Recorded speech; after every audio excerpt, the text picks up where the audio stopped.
Hey, Wide Awake family. If you see this, it's your sign to smash that like button. Yes, you listening right now. That way YouTube shows you more amazing stories like this one. We love you all. Now enjoy the stories.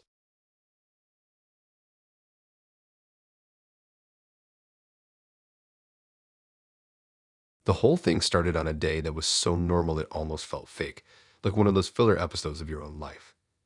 School was whatever, the weather was boring, and my mood was somewhere between tired and restless.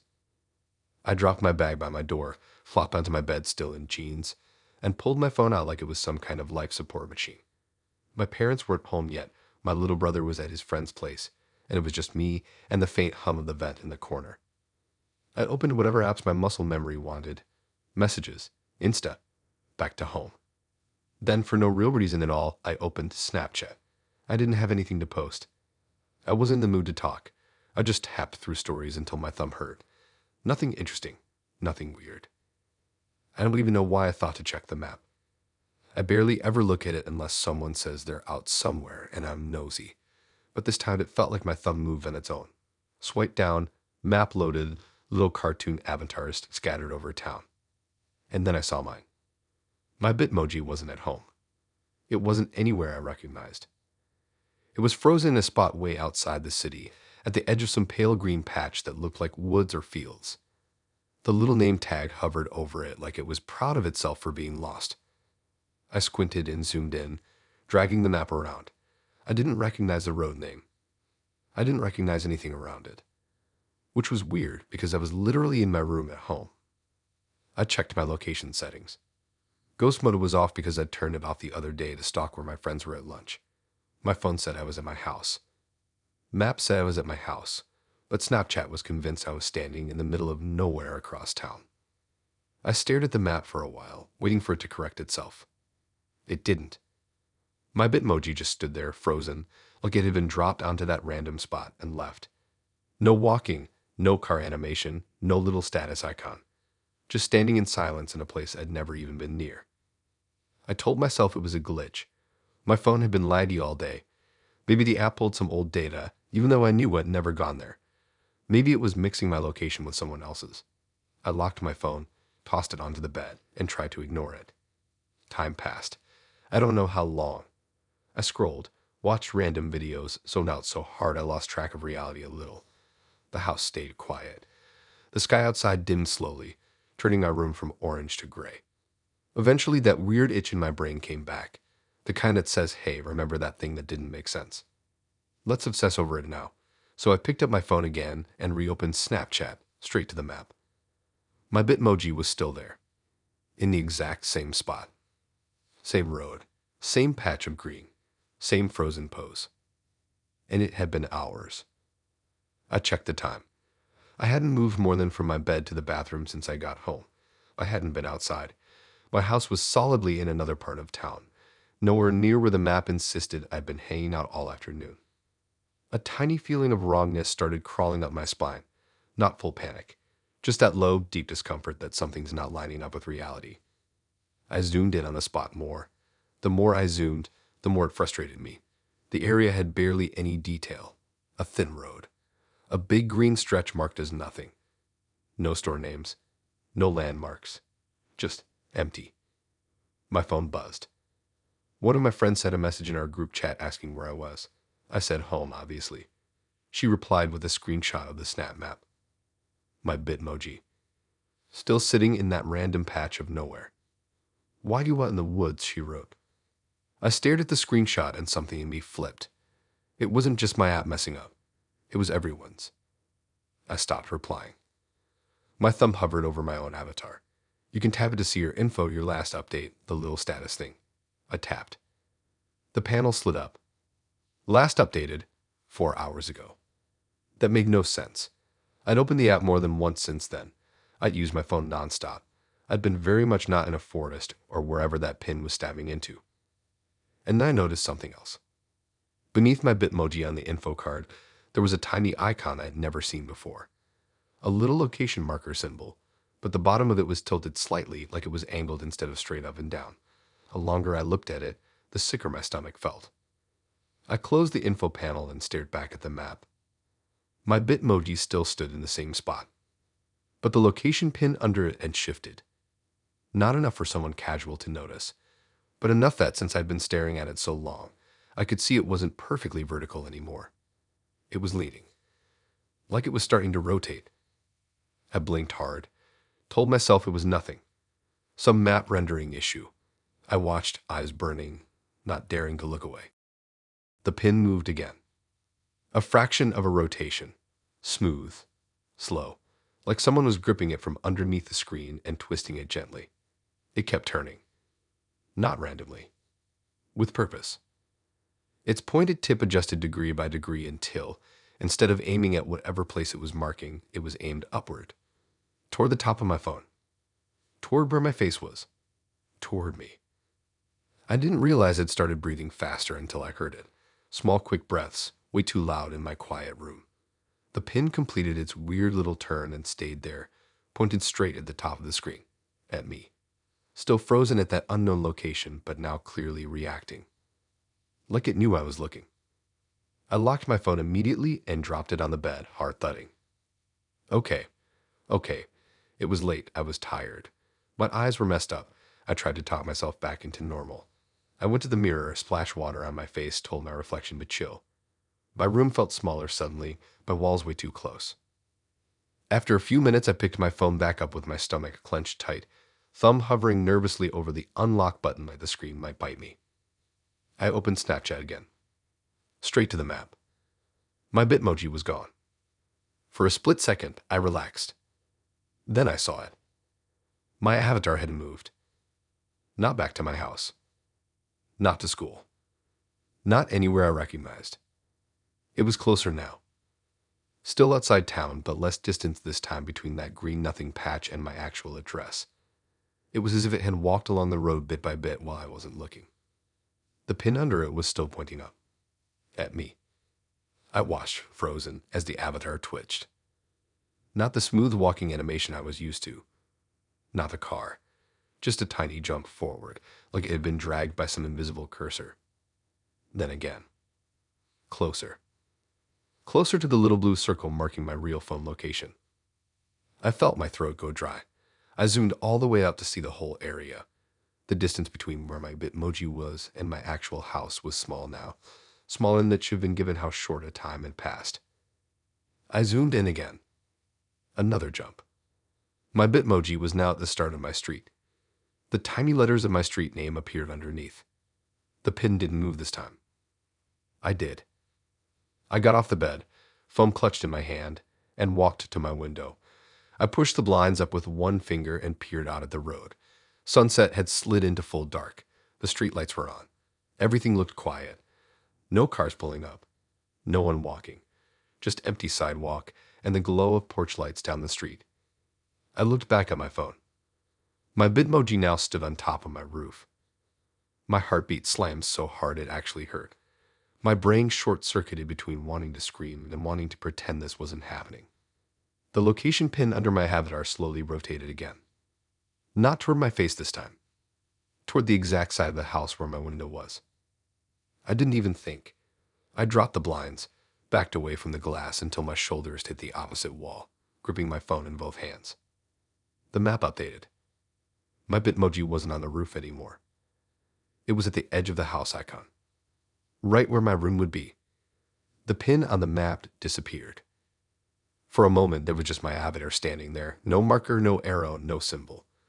Then a tiny circular ripple appeared under its feet, like when you drop a stone in water. And then the ripple expanded. Over my roof. Over my street.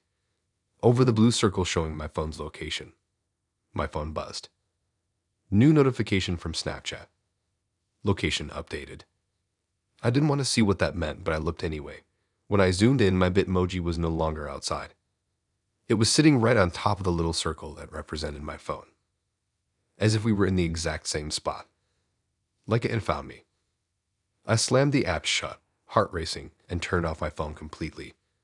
My room felt wrong now, like the walls were leaning in and something unseen had squeezed itself into the leftover space. I didn't sleep much that night. Every time the house creaked or the wind hit the siding, I pictured some cartoon version of me standing somewhere in the dark, smiling up at my window. The next morning, I turned my phone back on carefully, fingers stiff. I opened the map. My Bitmoji was back at my house. Everything looked normal, except for one thing. The avatar wasn't standing like usual. It was lying down, face pointed up, like it was on its back, like something had pressed it flat and left it staring at the sky. I turned off Snap Maps and never turned it on again. But sometimes randomly, I'll get a notification saying my location has been updated, even on days I haven't left my room.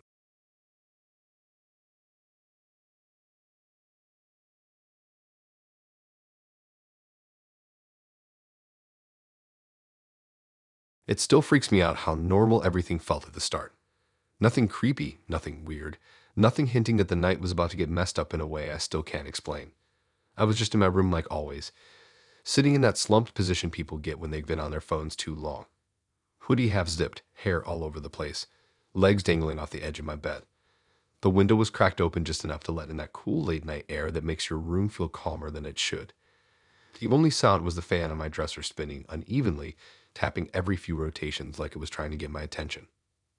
I wasn't thinking about anything deep, just bored, scrolling through everything I'd already scrolled through, trying to find something, anything that would keep me awake. That's when I opened Snapchat and tapped at A-chat out of pure boredom. I didn't even think about what I was doing. I just snapped a random picture of my blanket and typed something dumb asking the bot for a joke. I wasn't expecting much. Usually it sends a cheesy one-liner or something that barely makes sense. I waited, staring at the typing bubble. I stretched my back, cracked my knuckles, kind of zoning out. After a few seconds, a reply finally loaded. "There's a person near you." I froze. The message just sat there, simple and casual, like it wasn't the most disturbing thing the bot had ever said. I stared at it for a long time, waiting for some follow-up explanation. Maybe it meant something symbolic or deep or whatever A things like to do. Maybe it was referencing my messy room or shadow or something. But the longer I stared, the more wrong it felt. I turned my head slowly, scanning my room. Nothing. Just my clothes pile, my desk with half-open drawers, my cracked poster frame on the wall. I looked toward the doorway. Empty. Hallway dark. Nobody there. I even glanced at my window, but it was just the usual night sky glow outside. I looked back at the message. My chest felt tight, but not enough to panic. I told myself it was just a glitch or the bot trying to be funny in the absolute worst way. So I snapped again.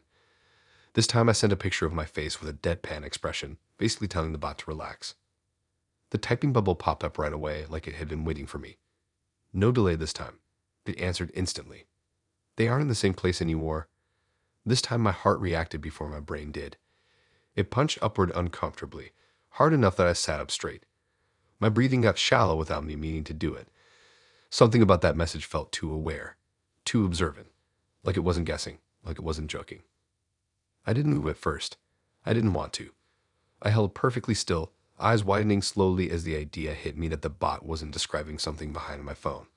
It was describing something in the room. I turned around again, slowly, cautiously. The fan kept tapping. The window curtain fluttered slightly even though the air felt still. But nothing was there. Not on the floor. Not by the bed. Not in the doorway. The worst part was how quiet the house suddenly felt. The kind of silence where you become painfully aware of your own heartbeat and the sound of your breath. The silence that makes every tiny noise feel suspicious. I raised my phone again, but this time my hand was shaking just a little. I snapped the corner of my room, the dim yellow light from my lamp stretching long shadows across the wall. I hit send. The typing bubble appeared right away. I waited, pulse thudding in my throat. The reply popped up. Closer now. My stomach dropped. Not in a dramatic movie way. In a real physical way that felt like falling for half a second. I stood up too fast, my foot catching on my blanket. I stumbled, almost fell. Caught myself on my desk. My eyes darted around the room so fast they almost hurt. Nothing. But something felt off. The air felt too heavy, like someone else's breath was mixed into it. My skin prickled even though the room wasn't cold. I walked toward the doorway, half expecting someone to be standing there. Nobody. I told myself to calm down. It was some dumb glitch. A gets buggy sometimes. Maybe it interpreted shadows in the picture weirdly. Maybe my camera had reflected something strange. I was spiraling over nothing. I snapped again anyway, this time pointing the camera toward the hallway. Empty. Just a messy carpet and the old painting my mom refuses to take down. The reply appeared fast again. You should leave the room. Those 5 words hit harder than the others. They didn't feel like a warning from a friend. They felt like an observation from something that wasn't on my side or my level. Something looking in on me, not out for me. I stepped backward into my room, refusing to turn my back to the hall. My hands were sweating now, the phone slippery against my fingers. I typed out a question, but before I even sent it, the typing bubble appeared again. It shouldn't be this near you. I didn't know what it meant, but something inside me reacted before my brain could form a thought. I grabbed my hoodie from the bed, threw it over my shoulder, and moved toward the door. Right as I crossed the threshold, the overhead light flickered hard enough to buzz. I stopped. Every instinct screamed at me not to look back. But I did. Just a single look. The room looked normal at first. Then I noticed something. The curtain wasn't where I left it. It had shifted more to the side, like someone brushed past it. Like someone had been standing at the window and moved when I got up. The fan wasn't tapping anymore either. It had stopped completely even though the switch was still flipped on. I backed out of the room and walked downstairs as quietly as possible. Even though I knew that if something was real, footsteps didn't matter. I stopped in the kitchen, breathing hard, trying to get my thoughts straight. My phone buzzed. New message from the A.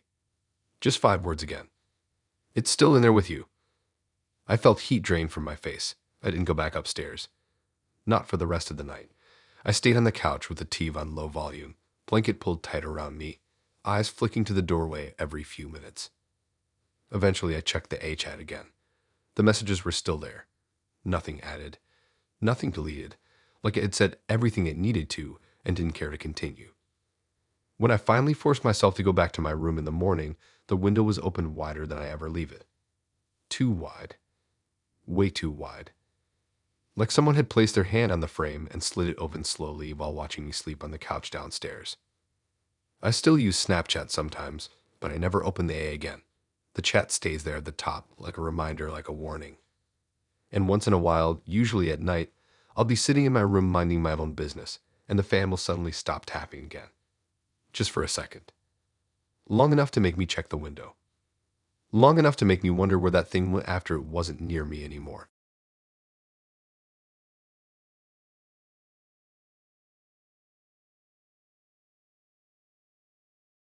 The whole thing started on one of those nothing days where time feels stretchy and pointless, and you end up doing random stuff on your phone just because you're bored.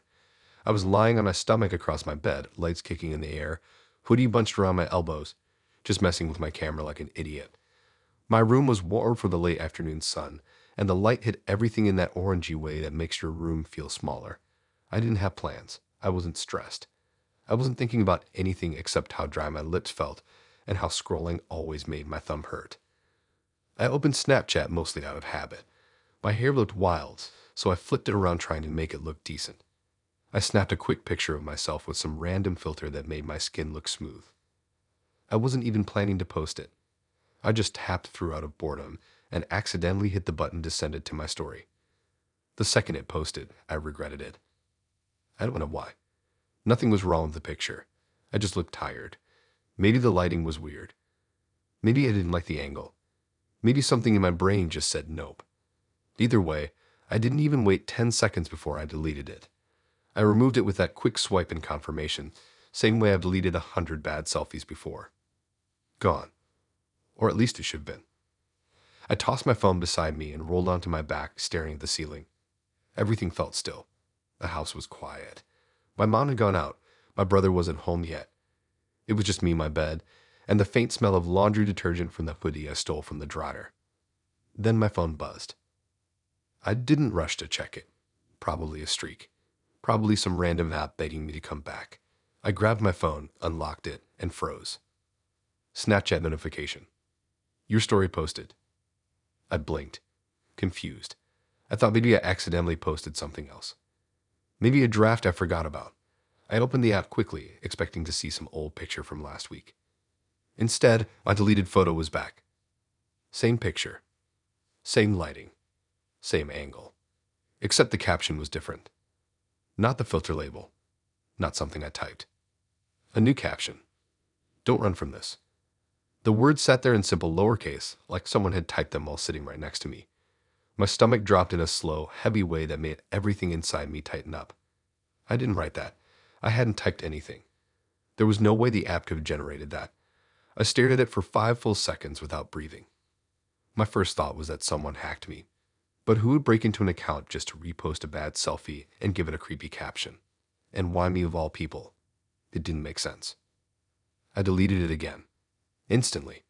My hands were shaking a little this time, which annoyed me because I didn't want to feel scared over some glitch. I hit delete, confirmed, watched it disappear. Gone. I backed out of the story screen, heart beating too fast, wiped my palms on my blanket, and took a deep breath. I decided if the app was glitching, maybe I needed to close it completely.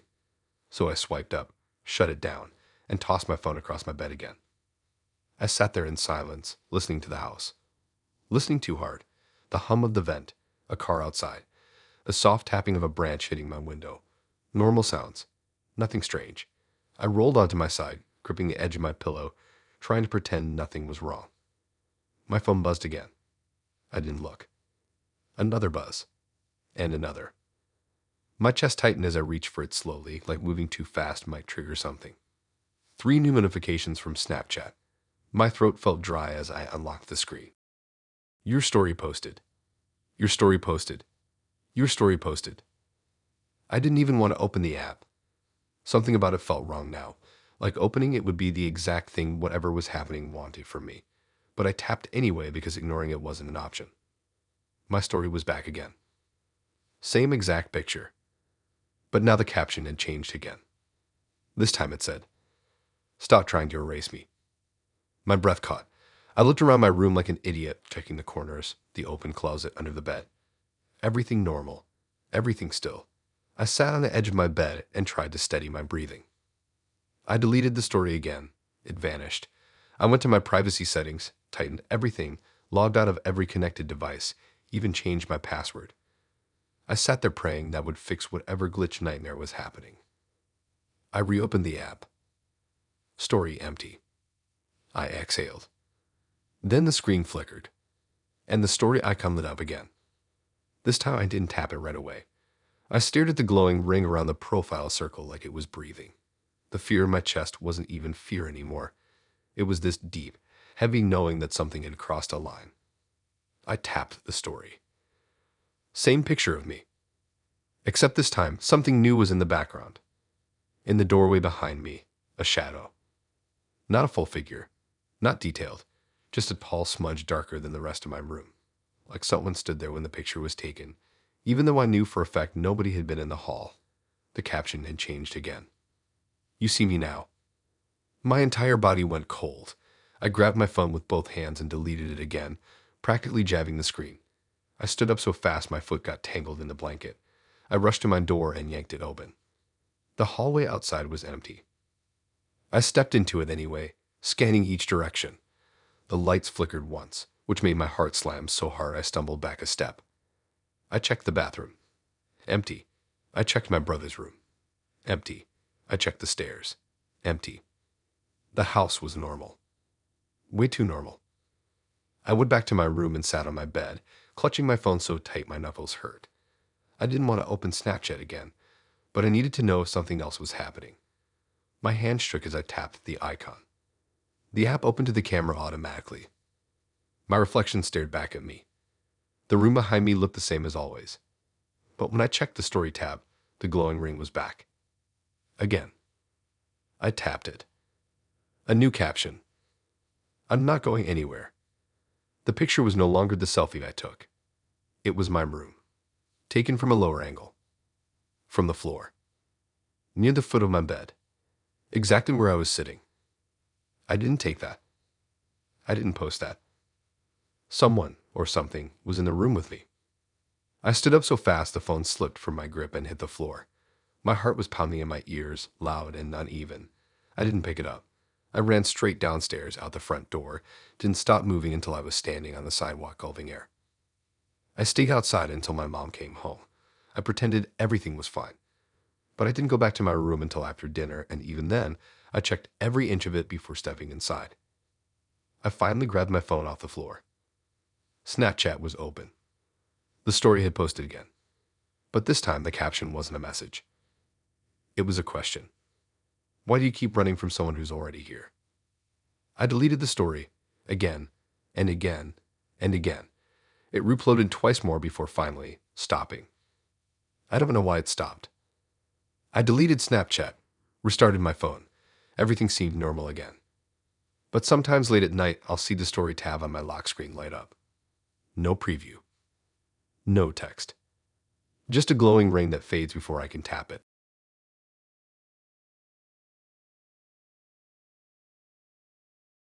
Hey guys, really sorry to interrupt. If you're still listening, then you're enjoying the story so far. And if you are enjoying, then please hit that like button. That's all I ask of you. Thanks so much. Now back to the stories.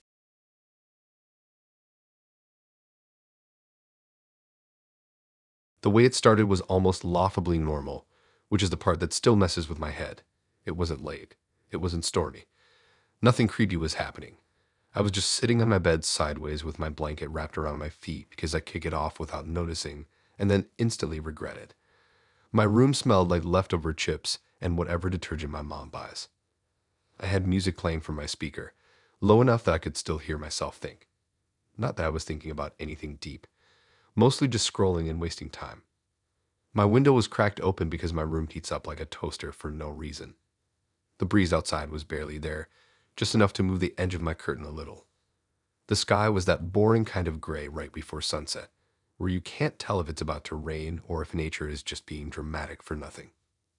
I wasn't even on Snapchat at first. I was texting my friend about homework. Then I got bored and switched tabs. Just impulse muscle memory stuff. I'd opened Snapchat to check if anyone posted anything worth tapping on. Nothing interesting. Some food pics. Someone's pet doing nothing. A selfie in a car. I almost closed the app again. Then the notification popped up. New subscriber. Your window view. I literally laughed the first second because it sounded like a creepy username someone makes as a joke. I thought it was one of my friends messing with me. I tapped it instantly, curious who was behind it. The profile opened. My whole body stopped. Their profile picture wasn't a cartoon avatar or some random image or some meme. It was the view from my bedroom window. Not a similar view. Not something that looks like your area. My actual view. The angle from my window. The exact angle. I recognized everything instantly. The fence with the uneven panel, the patch of grass that grew darker than the rest, the crooked mailbox across the street. The lighting in the photo matched the same boring gray sky outside in real time. The picture had been taken minutes ago. From outside my window, I froze so hard I think I forgot how to breathe. I stared at the picture again and again, waiting to spot some proof that it was just a coincidence. But it wasn't. Everything matched too perfectly. Even the small dent in the sidewalk that only people who lived here would notice. I locked my phone and sat completely still. My window was open. The curtain swayed gently. I didn't want to look, but of course that's exactly what my brain forced me to do. I turned my head slowly, heart thudding so loud it almost drowned out everything. The window wasn't wide open, just enough for someone to angle a phone between the frame and a glass if they tried. I stood up, moved to the window, and looked outside. Nobody there. Nobody walking. Nobody near the sidewalk. Nothing but street and yards and cars parked in their driveways. It should calm me down. It didn't. It made it worse. Because if someone took that picture, they either moved fast or they were still somewhere nearby watching me check. I shut the window immediately and locked it. My hands felt weirdly heavy, like my brain hadn't caught up to what was happening. I stepped away from the glass, sitting back on my bed, keeping my eyes on the curtain like maybe it would move the wrong way if someone was touching it. After a few seconds, I made myself check Snapchat again. The subscriber was still there. I tapped their profile a second time, hoping it would glitch or show something new. It didn't. Same picture. Same username. Still no score, no info, no Bitmoji. I backed out of the profile and went to my chat list. Somehow the username was already at the top. They hadn't messaged me, but it felt like they were waiting. The typing icon didn't appear, but something about that blank chat bubble made everything in my chest tighten. I didn't want to open it. Something in my gut told me not to, but curiosity and fear mixed in the worst way possible, so I tapped anyway. The chat opened. Empty. No messages from them. No messages from me. Just a blank screen with a camera button waiting at the bottom. I stared at it for maybe a minute. Could have been 10 seconds. Could have been 10 minutes. Time got weird. I waited for something to happen. Nothing did. I backed out slowly, like maybe if I moved too fast something on the other side of the screen would notice. I should have stopped there. Should have left the app alone. But I couldn't. My brain decided that checking the profile picture one more time would somehow make things make sense. Like maybe it would be different this time, or maybe the picture would reveal something I missed. I tapped their profile again. The picture changed. It wasn't the outside view anymore. It was my bedroom. Not the whole room, just my window. Taken from outside. I wasn't in the frame, but my curtain was slightly pulled aside, the way it was when I looked out earlier. The lighting matched exactly. The angle was perfect. Whoever took the picture had taken it seconds after I checked outside. My hand tightened around my phone until it hurt. I felt this cold wave crawl from my neck down my back. I backed away from the window without meaning to. I didn't want to be within reach of anything outside. I didn't want to be in the angle of the glass at all. My phone buzzed. New snap from your window view. I almost dropped it. My breath went weird. Too fast, too shallow. I didn't want to open it. Every cell in my body was screaming not to. But my thumb tapped anyway, like I didn't have control anymore. The snap opened. It was a video. 10 seconds long. Taken from outside my window again. But this time in the video I was visible. Sitting on my bed. Looking at my phone. Exactly how I looked in that moment. I watched myself in real time, through someone else's camera, oblivious, staring down at my screen. Seeing myself like that made my chest tighten like someone was squeezing it from the inside. The video zoomed slightly. Someone was holding the camera. Someone was right outside my house filming me. I ran to the window and yanked the curtain closed fully, for the first time actually scared of the view outside. I turned off my lamp. I wanted to shrink into the shadows of my own room. I checked the video again. And that's when I saw the thing I missed the first time. At the very end of the clip, right before it cut off, a reflection appeared on the glass. Not mine. Not the phone. Someone else. Someone tall. Someone standing just out of frame. I closed the snap. My notifications went insane. 20 new friend requests. All usernames similar to the first one. Your window night. Your window steps. Your window blink. Your window no. I didn't open a single one. I deleted Snapchat, powered off my phone, and sat on my bed hugging my knees until the sun set completely. Every sound outside made me jump. Every car passing made me hold my breath. I didn't know where the person went or how long they had been watching, or how many pictures they took before the first one. But that night, just before I finally managed to fall asleep, I heard a soft tap on the window. Not loud. Not insistent. Just enough to tell me someone knew I was listening. And when I turned my phone back on the next morning, Snapchat had reinstalled itself. And the subscriber list had only one name. Your window view. Active now.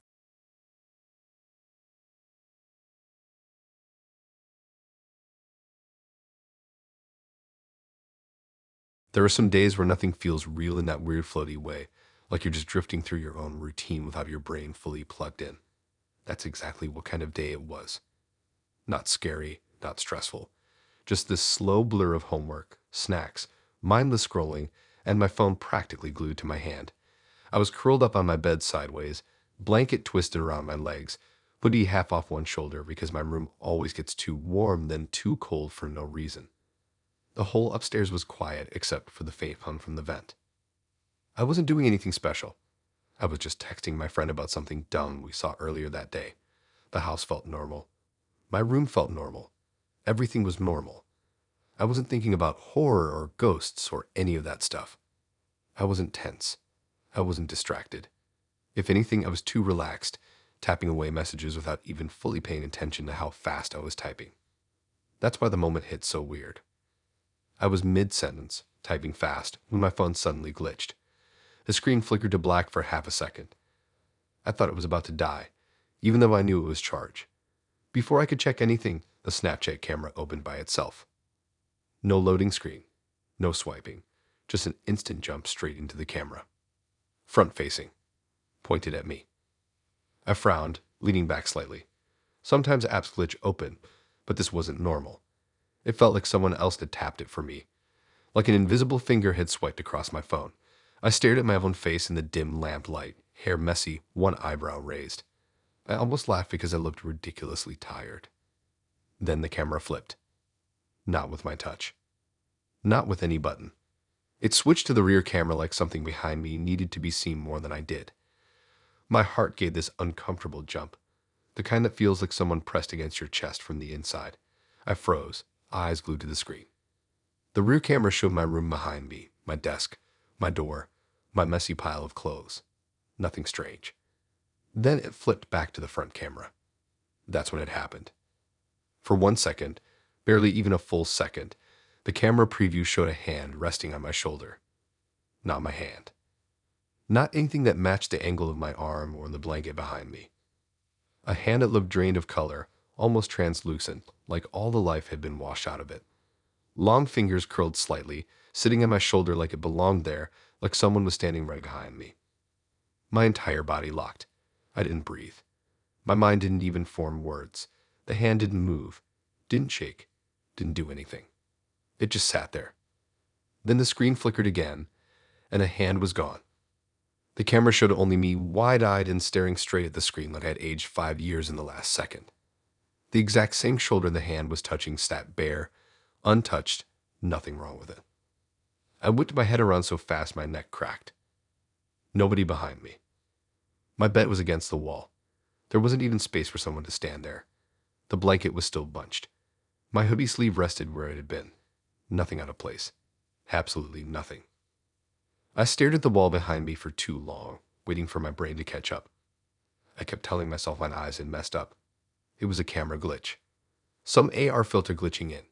Maybe the app registered my hair as a hand. Anything, literally anything that made more sense than what I saw. I lifted my phone and angled the camera again, switching front and back manually this time. No hand. Nothing. I backed out of Snapchat and dropped my phone onto the bed like it was suddenly hot. I sat still, pulling my blanket over my knees, forcing myself to breathe normal again. Every noise in the house felt sharper now. The vent's hum felt louder. Footsteps from downstairs, my mom, made me tense even though I knew it was her. I hated that something so small had messed up my entire mood. But the worst part, my shoulder still felt cold exactly where the hand had been. I tried to ignore it, forced myself back into texting like nothing happened. I told myself I was being dramatic. My brain must have been playing tricks on me because I had been staring at screens for too long. I stayed off Snapchat for the rest of the night. But when I finally went to shower, something else happened. My phone buzzed on the counter while I was brushing my teeth. I glanced at the screen. Snapchat was open again. I hadn't touched it. I wiped my hands and picked the phone up carefully. The camera was already pointing at my reflection in the mirror. My tired expression stared back at me with toothpaste on my lip. At the bottom of the screen were filter recommendations I never used, snapping softly in place.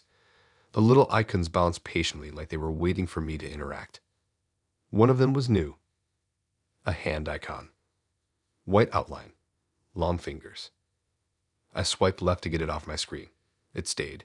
I swiped again harder. It didn't move. I pressed the home button to exit the app. Didn't work. The hand icon hovered there at the bottom until I forced closed the app from the app switcher.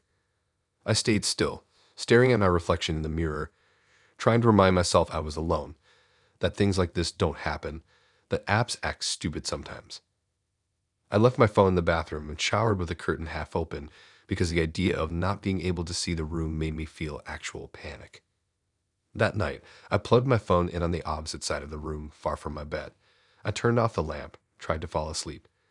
But every time I closed my eyes, I kept imagining something leaning over my shoulder, fingers curling, a cold weight settling there. It took forever to fall asleep. Around 3 in the morning, something woke me up. My phone buzzed twice. I reached for a groggly hair in my face, half blind. The screen lit up. Snapchat was open. Camera facing me. I hadn't touched anything. I blinked hard because at first I thought my eyes were making things up. But no, the image on the screen was my sleeping face. Not live. Recorded. A replay of a snap I never took. I watched myself sleeping, eyelids twitching, mouth slightly open.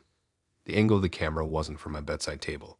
It wasn't from the shelf. It wasn't from my hands. It was from above me. Like someone had been standing over my bed holding the phone. I felt my heart slam into my ribs, so painfully I thought I might throw up. My breathing went shallow. I sat up slowly, scanning the room.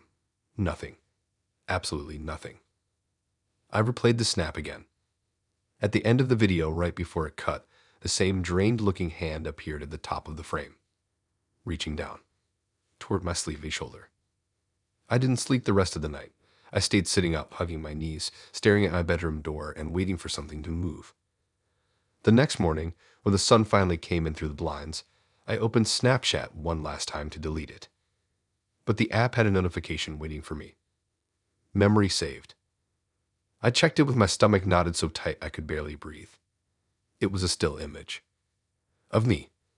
Taken sometime during the night. Sleeping on my side.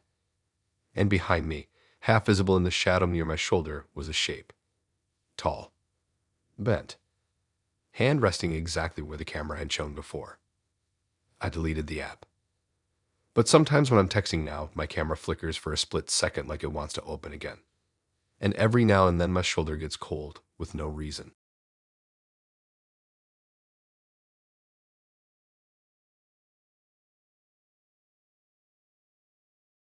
There's this specific kind of boredom that almost feels like you're floating, like you're not totally in your own body.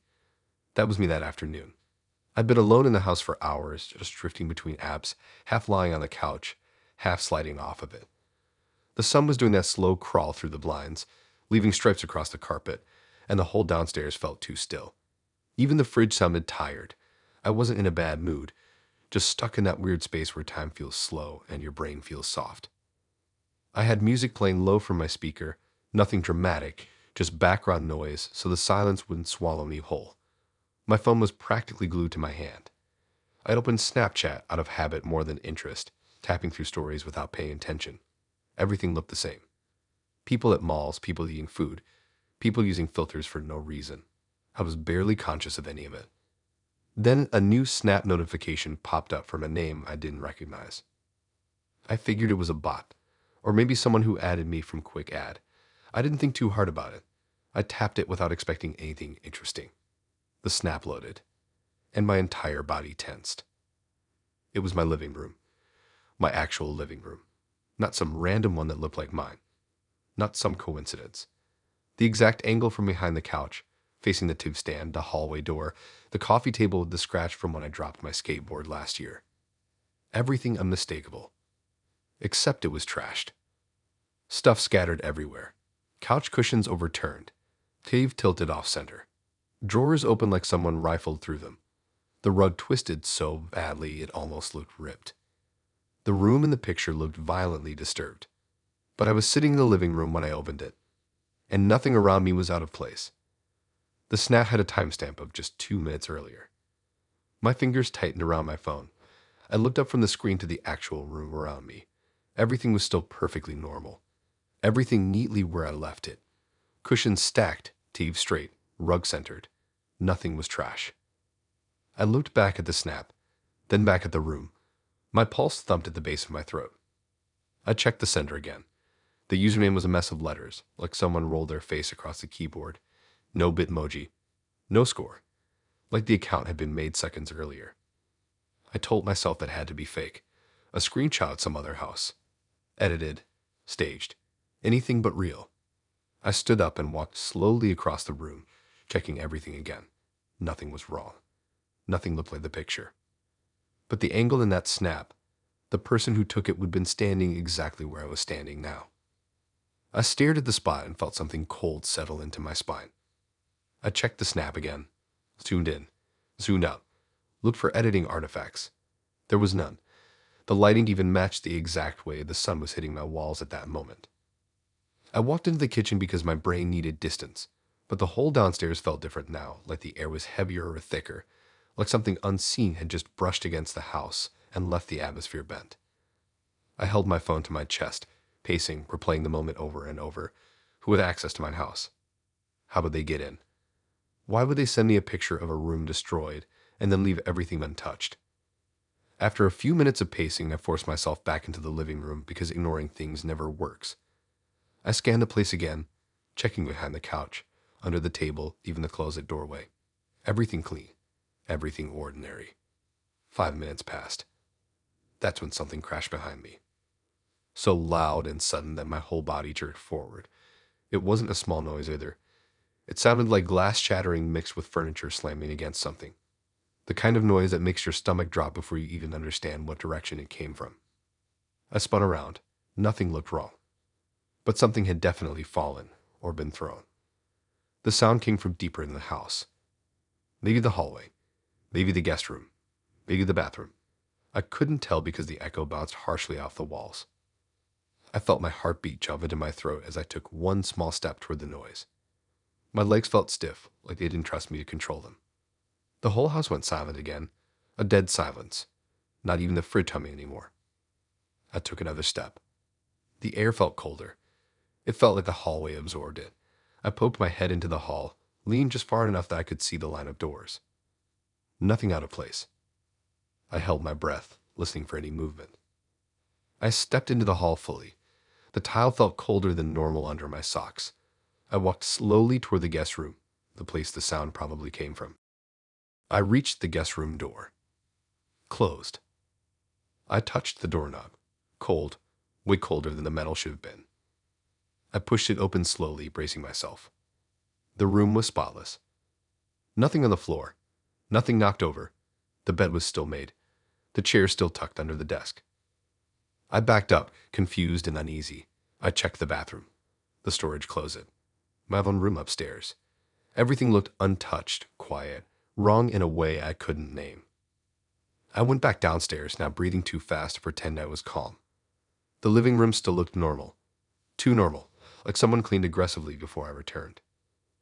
I opened Snapchat again without thinking. Another snap waited for me. Same sender. I tapped it, every muscle in my body tight. It was a video this time, taken from a low angle. The camera faced the living room, but not the trash version. This video showed the room exactly as it was right now. Neat, clean, calm. Except for one thing. In the video, the front door was wide open. I whipped my head toward the door in real life. It was shut. I replayed the video. Door open. I looked again. Door closed. My throat tightened so much I couldn't swallow. I stepped toward the door slowly, pressing my hand against it. Locked. Deadbolt secure. No sign of forced entry. No reason it should have been open in the video moments earlier. I replayed the snap again. At the end of the video, just before it cut out, the camera jerked sharply to the right, like someone or something grabbed the phone. And then the screen went black. I backed into the center of the living room, needing distance from all doorways. I called out to see if anyone was there, even though I knew there wouldn't be a response. I wasn't trying to talk to anyone, just reassure myself that my own voice still existed. The house answered with silence. I checked the windows. All locked, all untouched. I checked the garage door. Secure. Nothing out of place. I went back to my phone. The sender was gone. The account didn't exist anymore. No trace. No chat history. No snap saved. Like whoever, or whatever, sent those images never had an account at all. I stayed in the living room until my parents came home. I didn't move from the center of the rug. I didn't look away from the hallway. Every little creak felt like a warning. That night, I tried to sleep, but my phone buzzed at 3 a.m. A new snap. No username. No icon. Just a blank notification. I didn't open it. But the preview showed the first frame anyway. My living room. Trashed again. But this time in the corner of the frame, something else was visible. Something crouched near the couch. Not standing. Waiting. And a timestamp. 3 minutes into the future.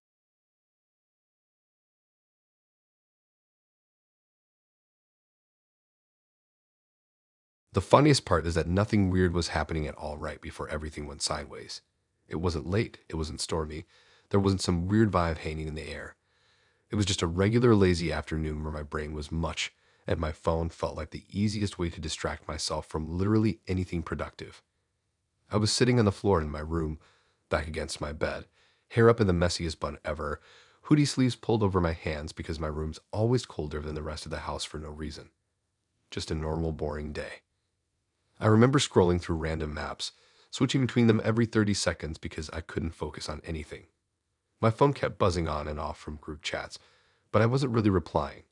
I was too in that weird half-awake mode where everything feels far away. I tossed my phone onto my blanket and stretched, staring at the ceiling. I had zero energy to do anything else, so eventually I grabbed my phone again and flopped back into my original position. That's when the messages started hitting. First one, then 3, then 5 more back to back like my phone was trying to crawl out of my hands. I frowned, expecting drama or someone arguing about something dumb in a group chat. But these weren't random messages. They were all from different friends, popping up in a messy stack of notifications. Each one said the same kind of thing. Why have you live streaming? What's going on in your room? Is everything okay? Dude, what are we watching? Why aren't you answering? I blinked at them, confused to the point of being slow about it. Live streaming what? I wasn't even on Snapchat. I wasn't doing anything except sitting on my floor. I opened one message first, then another. They all said the same thing in different ways. All of them thought I was streaming something. Streaming right then. My stomach tightened a little. I opened Snapchat immediately. The app loaded like usual, camera pointing at me first. I looked normal, slightly tired, hoodie munched around my cheeks. Nothing strange. But then I saw the red ring around my profile icon. Live. My account was live. I didn't hesitate. I tapped the ring. The screen went black for one beat, then the stream popped up. My room was on the screen. My room exactly how it looked right then, except one huge problem hit me in the chest before anything else even registered. The camera wasn't pointed at me. It wasn't pointed at the desk or the floor or the mirror. Instead, it showed my entire room from the angle of the top corner near the ceiling, like someone had mounted a camera up there. And the worst part, the angle looked down onto my bed, my desk, the rug, everything. Everything except me. In the stream, the room was empty. But I was sitting there, right on the floor in real life. I checked the viewer count. 40 people watching. My heart punched my ribs. I scrambled to my feet like getting taller would help. I spun around looking at the real room. There was nothing in the corners. No camera. No phone. No reflection. Nothing. The stream looked like it came from a place that didn't exist physically. My friends kept messaging. Is that your house? Why are we hearing breathing? Hello, answer us. I turned the volume up on the stream. The audio hit instantly. Breathing. Slow, steady, too close to the mic. Not the sound of the room settling or a vent humming. Not mine either. It had depth, this soft drawn-out inhale like someone standing right beside the camera. But there was no camera. I backed up toward my door because suddenly the center of the room felt unsafe. I checked behind me, then back at the screen. The breathing got louder for a moment, like whoever, or whatever, was doing leaned closer. My bed in the video looked slightly different from the real one. The blanket on the screen had a wrinkle I hadn't made. The desk drawer was open and a little more in the stream than in reality. Little differences that made my skin crawl. I tried to end the stream. I tapped the screen once, then twice, then hit the exit icon. Nothing happened. The app ignored me completely. I tried shutting the app off, pressing home. The screen flickered, but it didn't close. It was like Snapchat wasn't listening to me anymore. I pressed the side button to turn off the phone. The screen stayed on. The stream stayed open. The breathing didn't stop. I looked back at the room in real life. I swear the air felt heavier, like the sound from the phone was leaking into the room itself. Like something alive was hidden somewhere I couldn't see, and the stream was its way of showing me where it stood. I edged myself closer to the door. I kept glancing between the screen and the real room, comparing every detail. The stream angle never changed, but the longer I stared, the more wrong everything felt. In the video, the closet door was cracked open. My real one was fully closed. I froze completely. My entire body felt like it was made of alarms. I looked back at the real door slowly. Still shut. No crack. I checked my phone. In the stream, the crack widened by an inch. I nearly dropped the phone. I grabbed the doorknob behind me and twisted, stepping halfway into the hallway before something stopped me. Not physically, just instinctively. I had this horrible thought that if I left the room without understanding what was happening, whatever was inside would follow. I forced myself to look again. In the stream, the closet door opened another inch. The breathing deepened, thick and slow. I took another step toward the hallway. Then the stream's viewers started sending messages. Not words, emojis. Terrified faces. Running people. Some sent crying faces. One sent a single pointing finger emoji, aimed toward the edge of the frame. I followed the direction with my eyes. In the stream, a shadow shifted behind the closet door. I didn't even think. I slammed myself through the doorway into the hall, heart slamming so hard I felt dizzy. I ran straight to the kitchen where the lights were bright and the air felt safe. I threw my phone onto the counter and braced myself against the sink, breathing harder than the sound coming from the stream. After a few seconds, I forced myself to look at the phone again. The stream had ended. Finally. The viewer count dropped to 0, then vanished. The screen went back to the main camera, pointed at my startled reflection. My face was pale and sweaty, eyes too wide. My room behind me on the screen looked normal. Too normal. I didn't go back into my room for a long time. When I finally did, the closet door was cracked open. Just barely. Not wide enough to show anything. But not how I'd left it. I deleted Snapchat that night. I didn't reinstall it. Didn't even check my other socials. It felt like my room had been peeled open and watched from an angle that shouldn't exist. The next morning, my phone buzzed once. New notification. Your live replay is now available. I never reinstalled the app, but it was somehow there, waiting.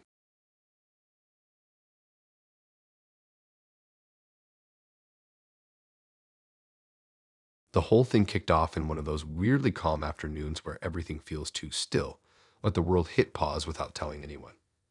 My house was quiet, the kind of quiet where you can hear the fridge humming from across the hall. I was sprawled sideways across my bed, hoodie half on, one sock missing, scrolling through random stuff on my phone because my brain refused to focus on anything useful. Nothing strange was happening. Nothing creepy.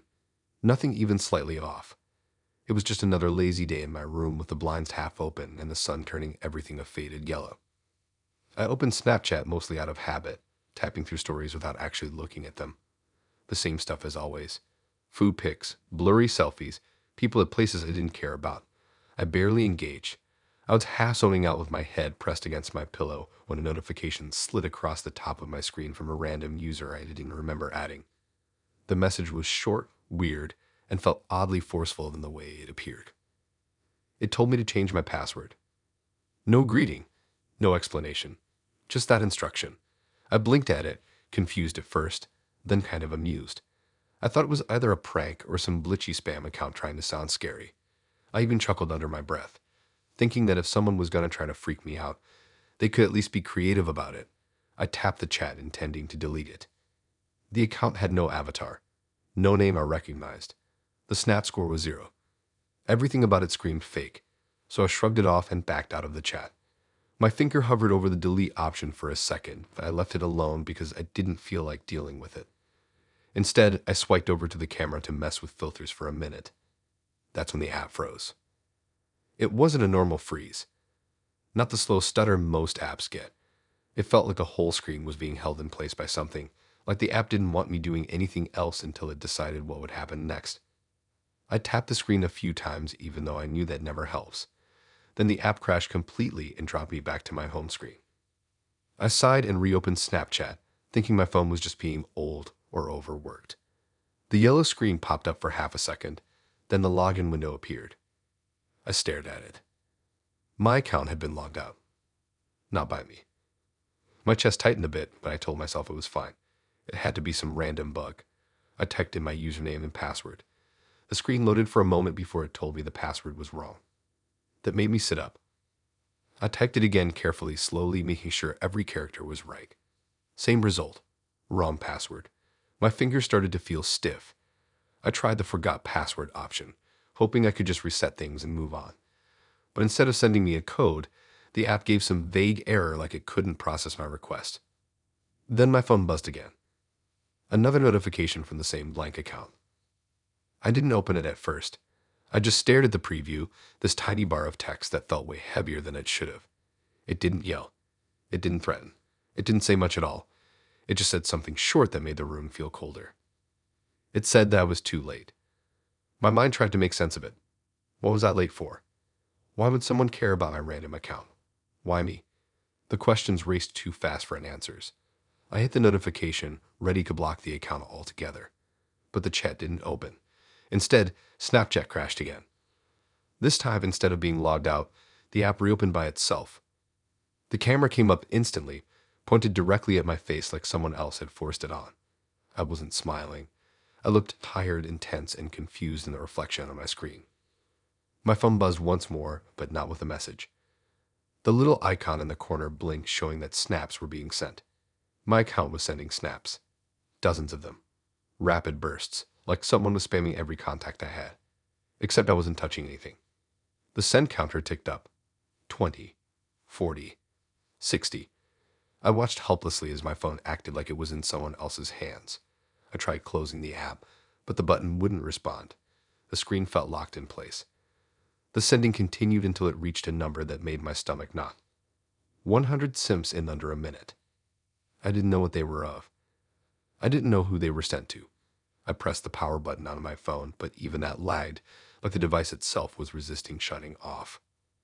When it finally went dark, I just sat there staring at the blank screen, listening to my own heartbeat pulsing hard in my ears. I waited a full minute before turning the phone back on. I didn't want to, but I needed to know what had happened. I needed to know what people had been sent in my name. The phone powered back on. I opened Snapchat carefully, bracing myself. Logged out again. I typed in my password, even though I knew what would happen. Wrong password. I tried the reset option again. This time it asked for my phone number, then hesitated before telling me the number wasn't linked to any account. That made no sense. I'd use the same number forever. I tried my email instead. It said that wasn't registered either. It was as if my account had been erased. I backed out and checked my texts, thinking maybe I'd get a code or a message. Nothing. I checked my email. Nothing. Snapchat wasn't sending anything. I felt this restless energy twisting in my chest, a mix of anger and fear and confusion, like my mind was trying to run in every direction at once. I'd opened the app again, not to log in, but to look at the login screen one more time. I don't know what I expected. Maybe a glitch to undo itself. Maybe some explanation waiting for me. Instead, the blank account showed up on the login screen. It shouldn't have. There was no reason for it to appear. It didn't share my device. It didn't have my info. But there it was, sitting in the list of recent logins as if it owned the phone. I tapped it on instinct, and the screen flickered. I expected it to tell me the password was needed. Expected it to block access. Expected anything normal. Instead, the app logged in. The profile was empty. No friends. No snaps. No memories. No Bitmoji. But the camera opened instantly, pointed not at my face, but at my bedroom door. The door wasn't fully closed anymore. I hadn't touched it. The crack was small, just enough to see a sliver of the hallway. The upstairs light was off, but the phone camera brightened the shadows automatically. The little graining glow revealed something dark just out of view. Not a person. Not fully. Just a shape of something leaning gently against the wall, like it had arrived without sound. My breath caught. I lowered my phone and looked at the door in real life. The crack was wider now. I hadn't seen it move, hadn't heard it move, but it had shifted, like the house had inhaled slowly. I stepped back, gripping my phone tight, my heartbeat thudding painfully in my chest. The app buzzed softly. A single message appeared on the blank account. No words this time, just 3 dots. Typing. But the dots never stopped. They just pulsed gently on the screen, over and over, like someone was waiting with their fingers hovering above a keyboard, watching me more than typing anything. I backed away from the door until I reached the opposite wall, pressing my back against it. I didn't want to open the door. I didn't want to see who or what was behind it. The typing dots stayed on screen endlessly, taunting, patient, calm. I didn't open Snap again that night. I deleted the app, turned off my phone completely, and slept in the living room with all the lights on. The next morning, my phone turned on by itself. Snapchat was reinstalled. The blank account was logged in, and the only message in the chat was one line. You should listen the first time.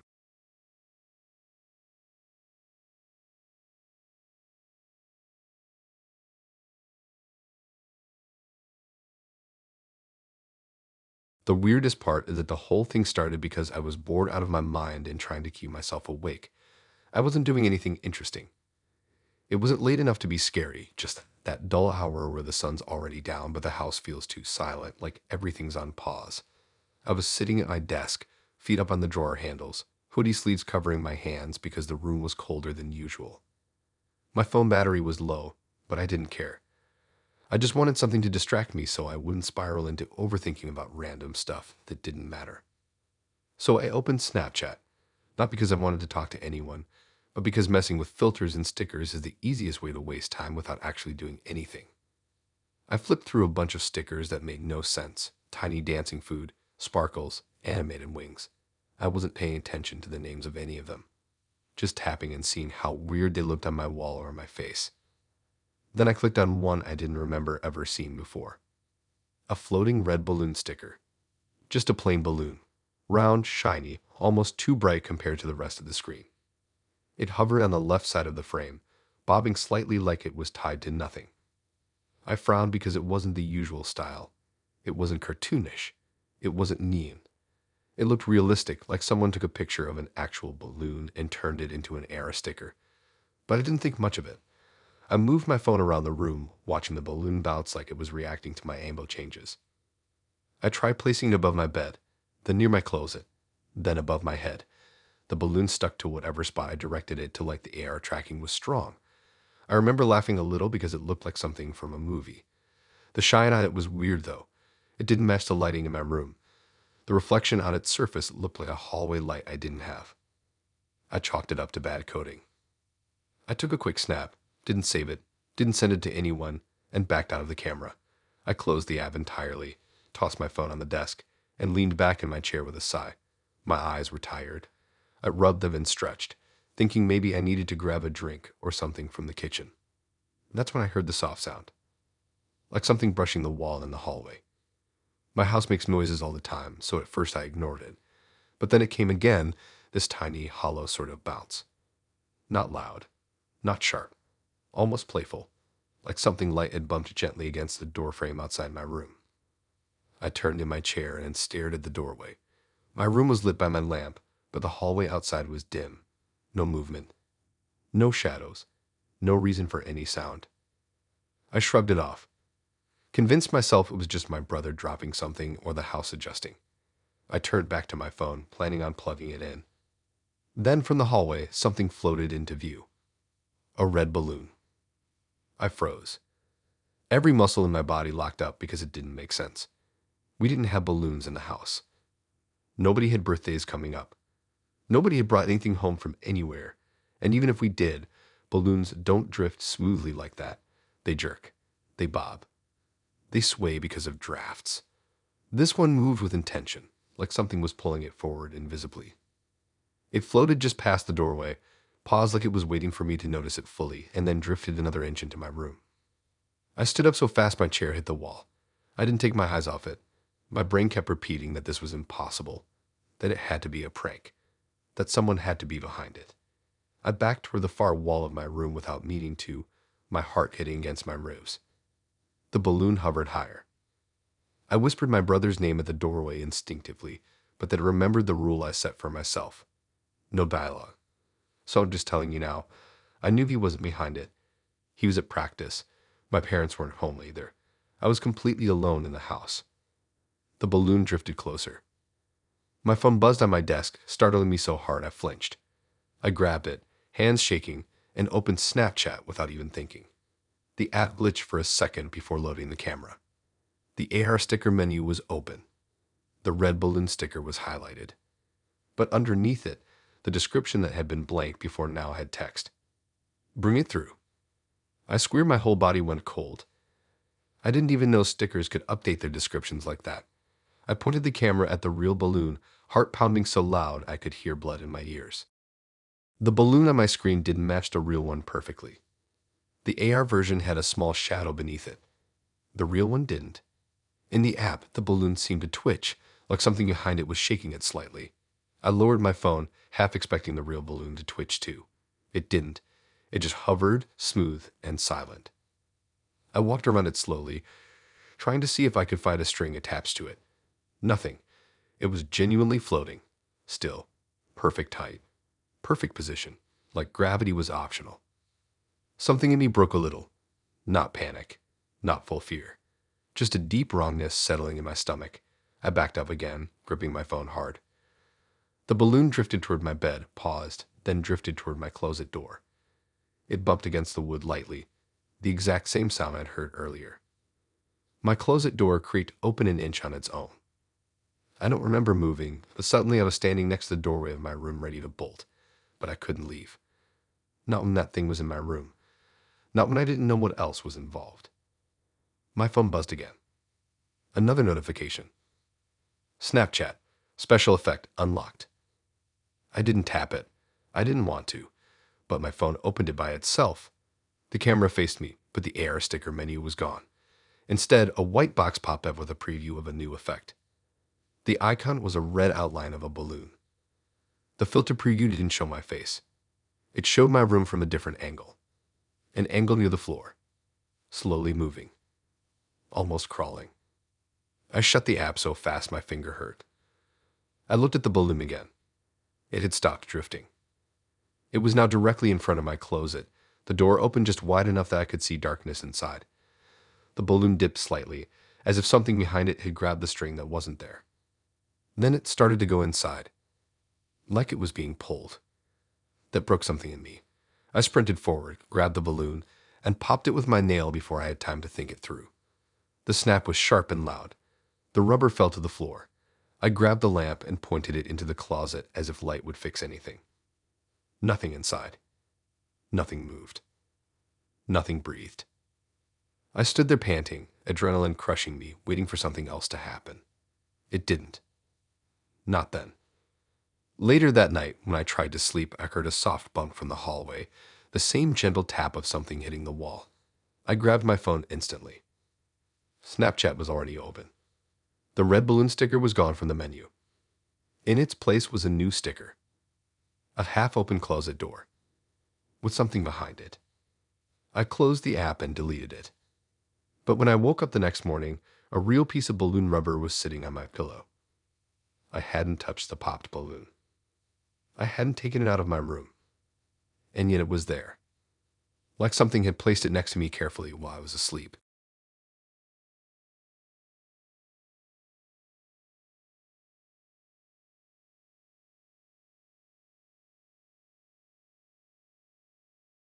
Mornings are usually the slowest parts of my day.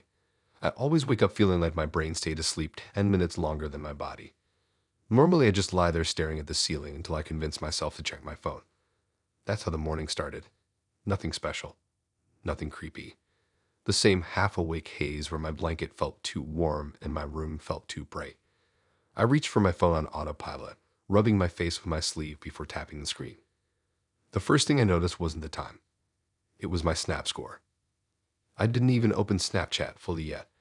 Just saw the number glowing under the app icon for a second before tapping it. I squinted at it, thinking I read it wrong or maybe I was more tired than I thought, but I blinked again. My score had jumped by 10,000. Overnight. I sat up so fast I made the blanket slide off the bed. My heart didn't start racing yet, but it did that weird pause, like my mind hadn't caught up to what my eyes were seeing. I rubbed my face again and opened the app. The camera came up first like usual, and I looked at my reflection, messy hair sticking everywhere, eyes puffy, hoodie twisted around my shoulder. Nothing rude there. So I tapped my profile. My score was normal yesterday. I know it was. I barely even used Snapchat the night before. I had sent maybe 2 stupid streak pics of my ceiling. There was no reason for that number to be that high. 10,000 snaps would mean someone had been sending nonstop all night, and not just normal snapping. Rapid-fire snapping. My stomach twisted a little as I opened my sent feed. That's when everything flipped from weird to wrong. My scent list was filled. Hundreds of entries, all from between 1 a.m.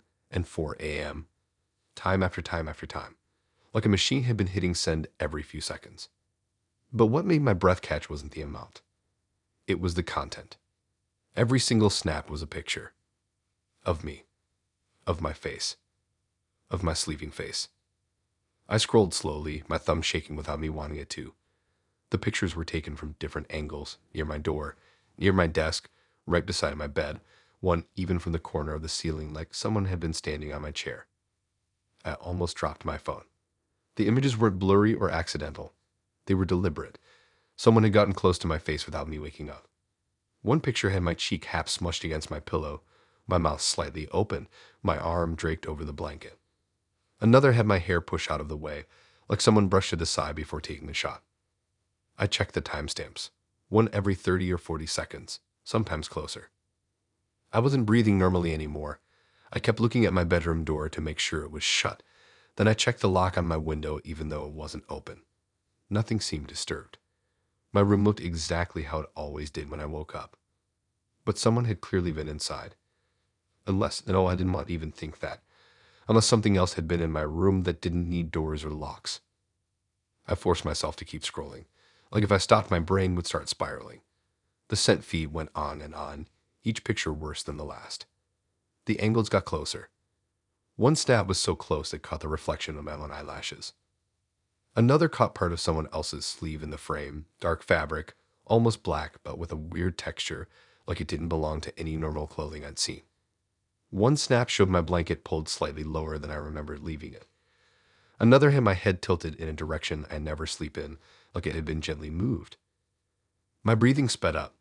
I pressed my palm to my forehead, trying to figure out how I slept through that. How I didn't hear footsteps. How I didn't feel someone brushing past my bed. My phone buzzed suddenly in my hand, and I nearly dropped it. New friend request. My heart hammered against my ribs. The username was nothing. Just a string of letters and numbers that didn't look like any language. The bitmoji was blank. Not gray, not default, just blank. A silhouette with no outline. I didn't accept it. I didn't decline it. I tapped it once to see if it showed more info. It didn't. It opened to an empty profile with no details. No snap score. No emoji. No mutual friends. Nothing. Like the account had been made seconds before. My throat felt tight. I locked my phone and threw it on the bed, running both hands over my face. I stood up and paced across the room, checking every corner, every crack, every space under furniture. Nothing looked disturbed, but that didn't help. The pictures proved someone had gotten so close they could have touched me, and I wouldn't have known. I went back to my phone and opened the app again because some part of me needed answers. I checked the camera. Normal. I checked my settings. No login alerts, no weird permissions. I checked who had viewed the sent snaps. My eyes widened. Every snap was marked as opened. All of them. By the same account. The blank one. The one trying to add me. I felt sick, like my body realized the danger before my mind accepted it. I scrolled through the sent list again, watching that same username appear over and over, always instantly, like they had been watching the snaps the moment they were taken. I went back to the pictures, forcing myself to study them more carefully. Maybe I could catch a reflection, maybe a shadow, something. Anything that explained who or what had been in my room. The closer I looked, the worse it got. In the corner of one picture behind my nightstand, there was a shape. Not a full figure, just a piece of something. Like the corner of a face or the edge of a shoulder. The lighting made it hard to tell, but it was there. And it wasn't mine. Another snap had something even clearer.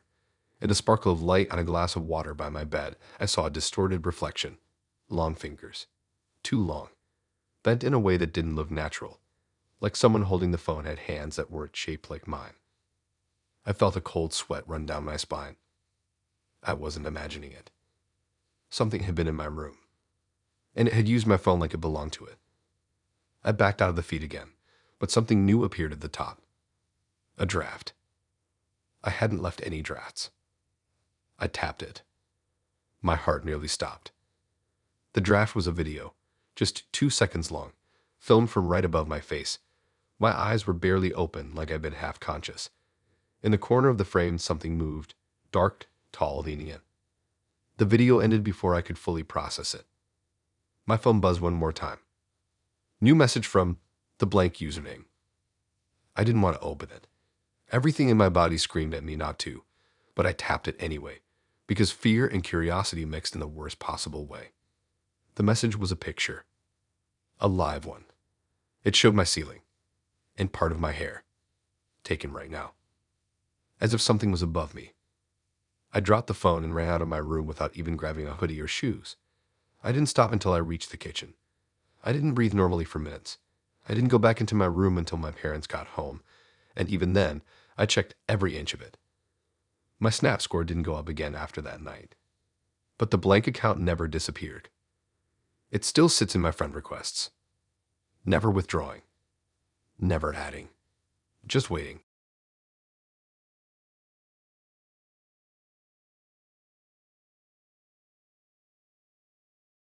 There's this weird type of night where nothing feels wrong, but everything feels stretched out, like time itself is stalling. That's the kind of night it was. I wasn't scared. I wasn't upset. I wasn't expecting anything strange. Honestly, I was just in my room, sprawled out on the floor because my bed felt too warm and my chair felt too stiff. The house was quiet except for the hum of the fan, and all I really wanted was to zone out on my phone until I got tired enough to care about brushing my teeth. I had just finished watching random clips on my feed and switched over to Snapchat, not because I wanted to post anything, but because tapping through stories felt easier than thinking. The app opened to the camera like always, and I saw my tired face reflected back at me in the dim light of my lamp. Nothing unusual. Nothing creepy. Just me and the soft shadows on my walls. I don't know why I swiped to the call section. I never used the group call thing except for one stupid time years ago with a bunch of friends from middle school. We all grew apart, some dramatically, some quietly, some drifted out of my life the way people do when life gets messy and too fast. I hadn't thought about that group in forever. My thumb hovered for half a second, and then without me touching anything, the call screen opened on its own. I paused, thinking maybe I brushed the screen accidentally. I checked my phone's moisture, my grip, the angle. Nothing. It wasn't me. I pressed home and reopened Snapchat. It popped straight to the call menu again. Before I could back out, my phone buzzed hard like a forceful, demanding vibration.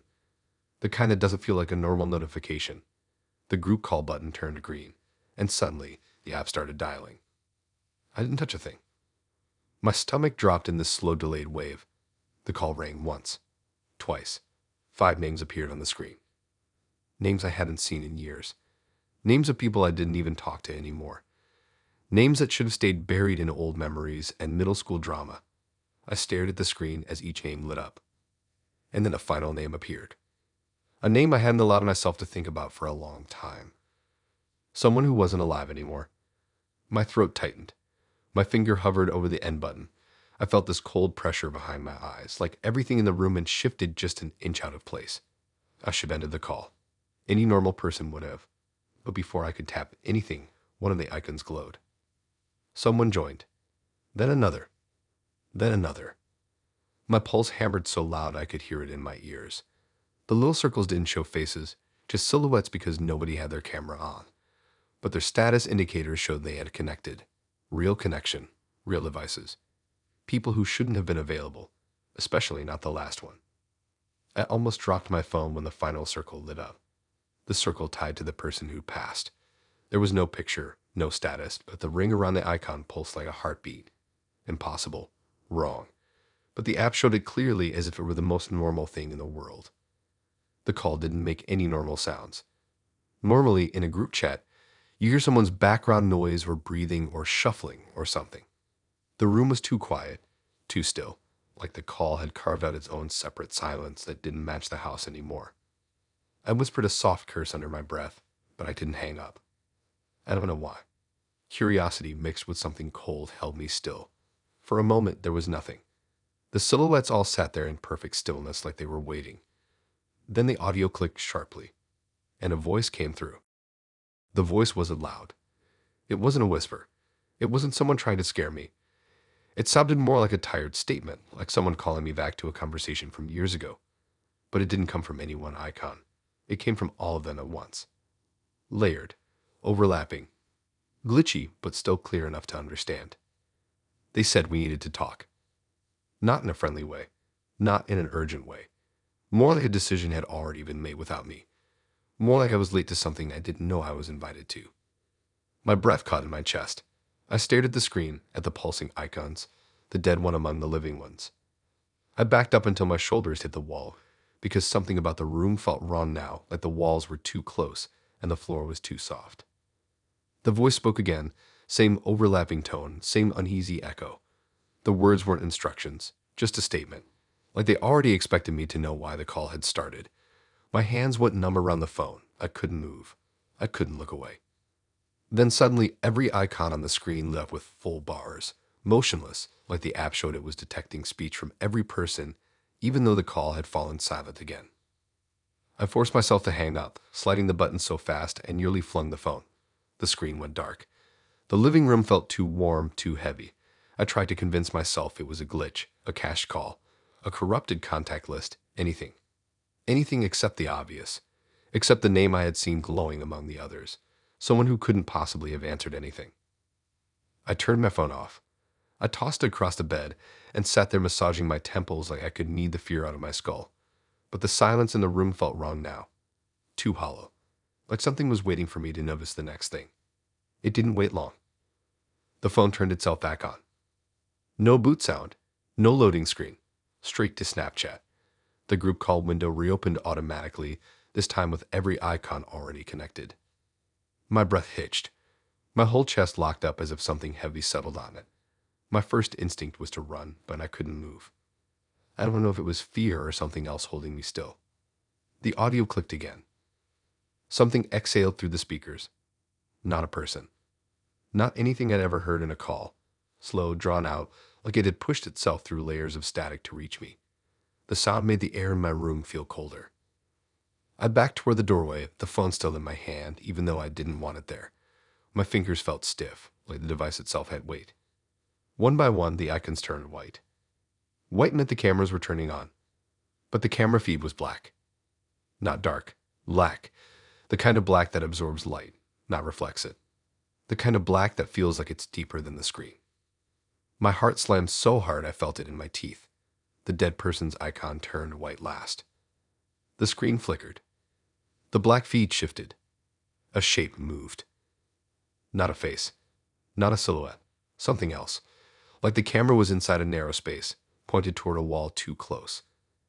A dim outline pressed forward on the screen, flattening slightly as if pushing against the lens. And then, just for a second, I saw something that almost looked like fingers stretching across the surface. I hurled my phone onto the bed as if it were burning my hand. The call noise cut off instantly. The house went dead quiet. I ran into the hallway like the air behind me had teeth. I stood there breathing too hard and too fast, staring back at my room like something might step out. After what felt like an hour, even though it was probably a minute, I forced myself to go back in. The phone lay perfectly still on the bed. The screen was dark now, as if nothing happened. I picked it up slowly, expecting it to vibrate again, but it didn't. Snapchat had closed. The recent call log showed no group call, no missed notifications, nothing from those old contacts. And the name of the person who wasn't alive anymore was gone from my friend list entirely, like it had been wiped from the app. But that night, when I finally turned off my light and tried to sleep, my phone buzzed once on the nightstand. Not the long, urgent buzz from before. Just one short vibration. No notification. No message. No call. Just the buzz. And every night since then, around the same time, it vibrates once. Never twice. Never longer. Always once. Like someone checking in from a place I don't want to think about.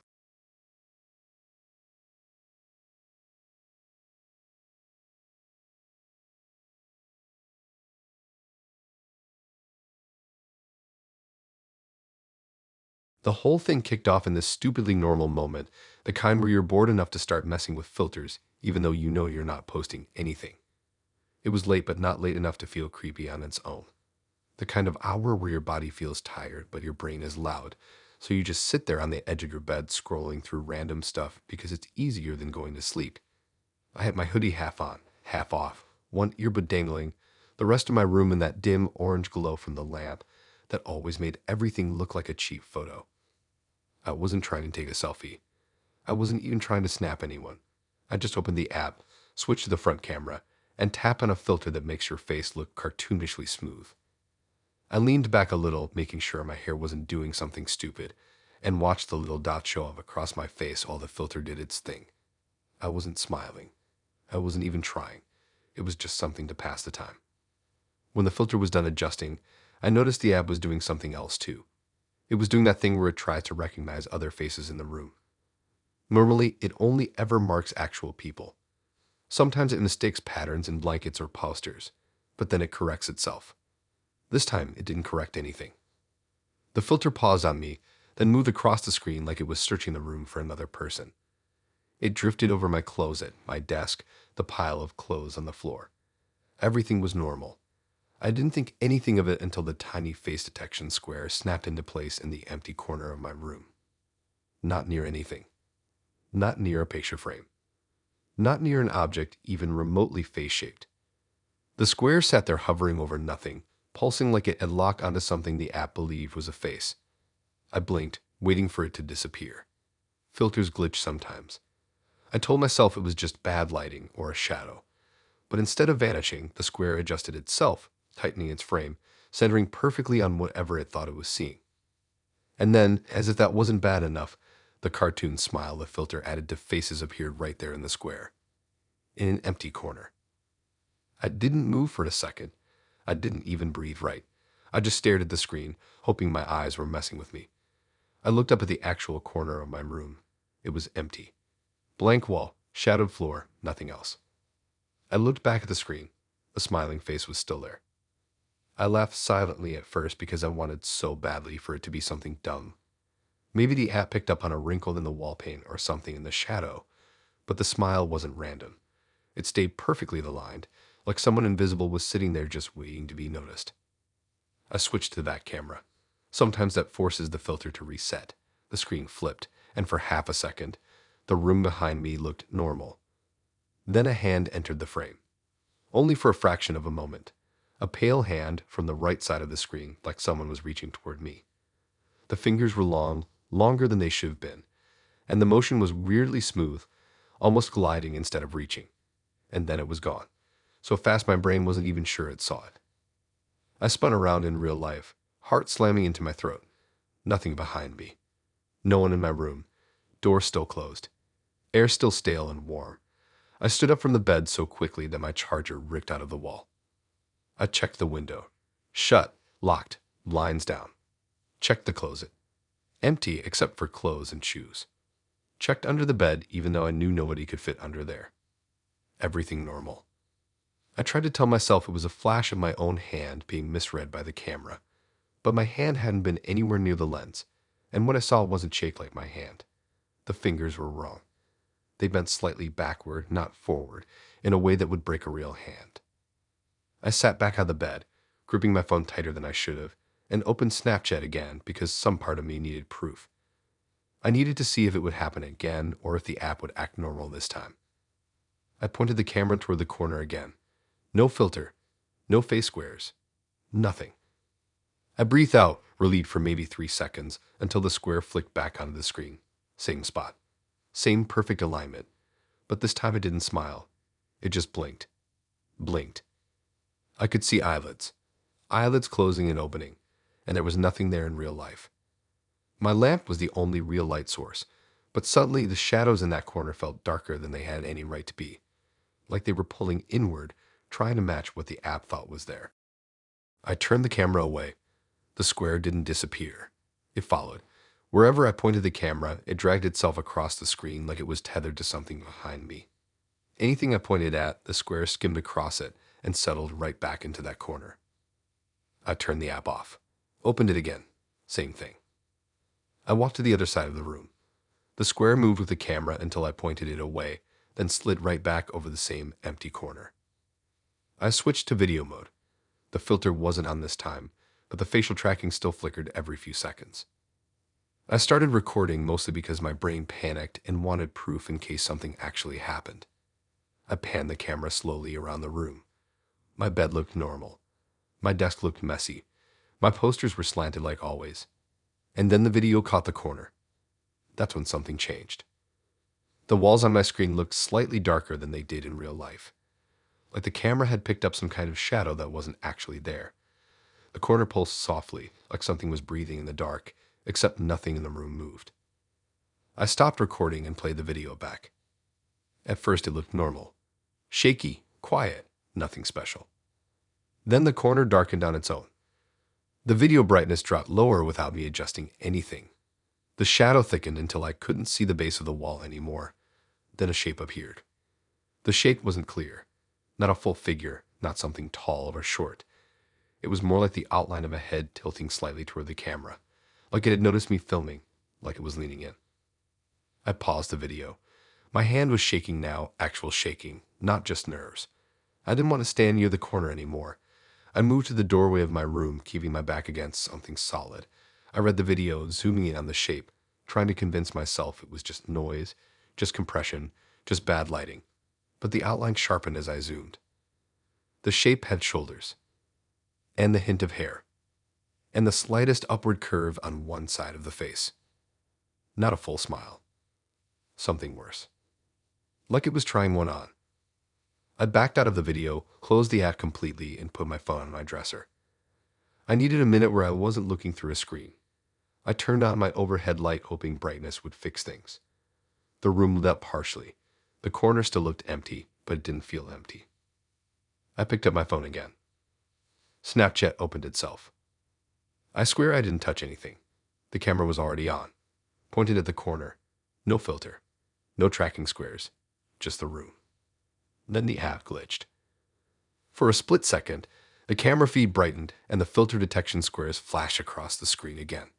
But this time, 3 squares appeared. One on the corner, one directly behind me in the reflection of the dresser mirror, and one beside my bed.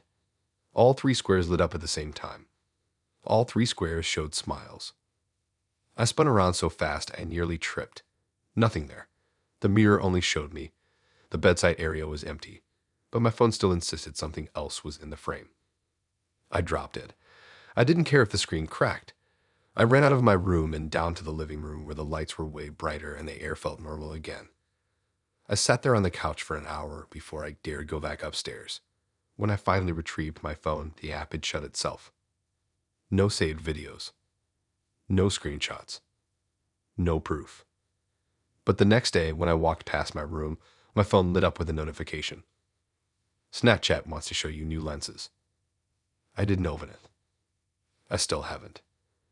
But sometimes when I walk by that corner at night, I get this tight feeling like someone is smiling just out of sight.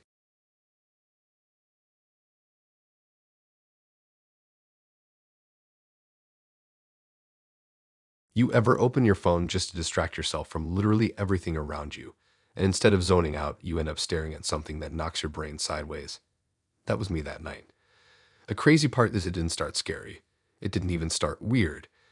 It was just one of those evenings where the house felt stuffy, and the air felt lazy, and I couldn't stop pacing around my room because I didn't feel like doing anything, but also couldn't sit still.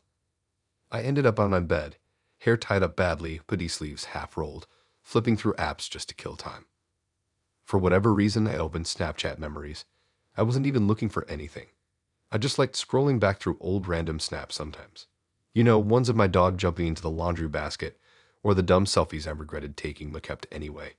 I expected all the usual stuff. Nothing out of the ordinary. I wasn't bracing myself. I wasn't paranoid. I wasn't even thinking. The first weird thing didn't even hit me as weird at first. I scrolled past a row of memories from earlier that year. Then one odd thumbnail caught my eye. It wasn't a picture I recognized, but I figured maybe I saved something by accident. The thumbnail was dark, kind of grainy, showing what looked like my kitchen, but from a weird corner I'd never used for filming anything. I tapped it, waiting for it to load. The video started with this shaky handheld angle, like whoever recorded it was trying to stay hidden. The camera peeked around the doorway and focused on someone standing at the counter. Me. I froze. Not instantly terrified, but confused in a way that made my head tilt on its own. I read the clip again, trying to remember when I ever took a video of myself making tea or whatever I was doing. But the angle was behind me, not in front. I wasn't holding the camera, and I wasn't talking to anyone in that memory, so there was no reason someone else should have been recording. I backed out of the video quickly and scrolled down. 2 more videos appeared below it, all from the same day, even though I didn't remember saving a single one. My heartbeat sped up a little, but part of me thought maybe my brother had borrowed my phone or maybe some weird autosave thing glitched. I tapped the next video. This time the camera was in my room.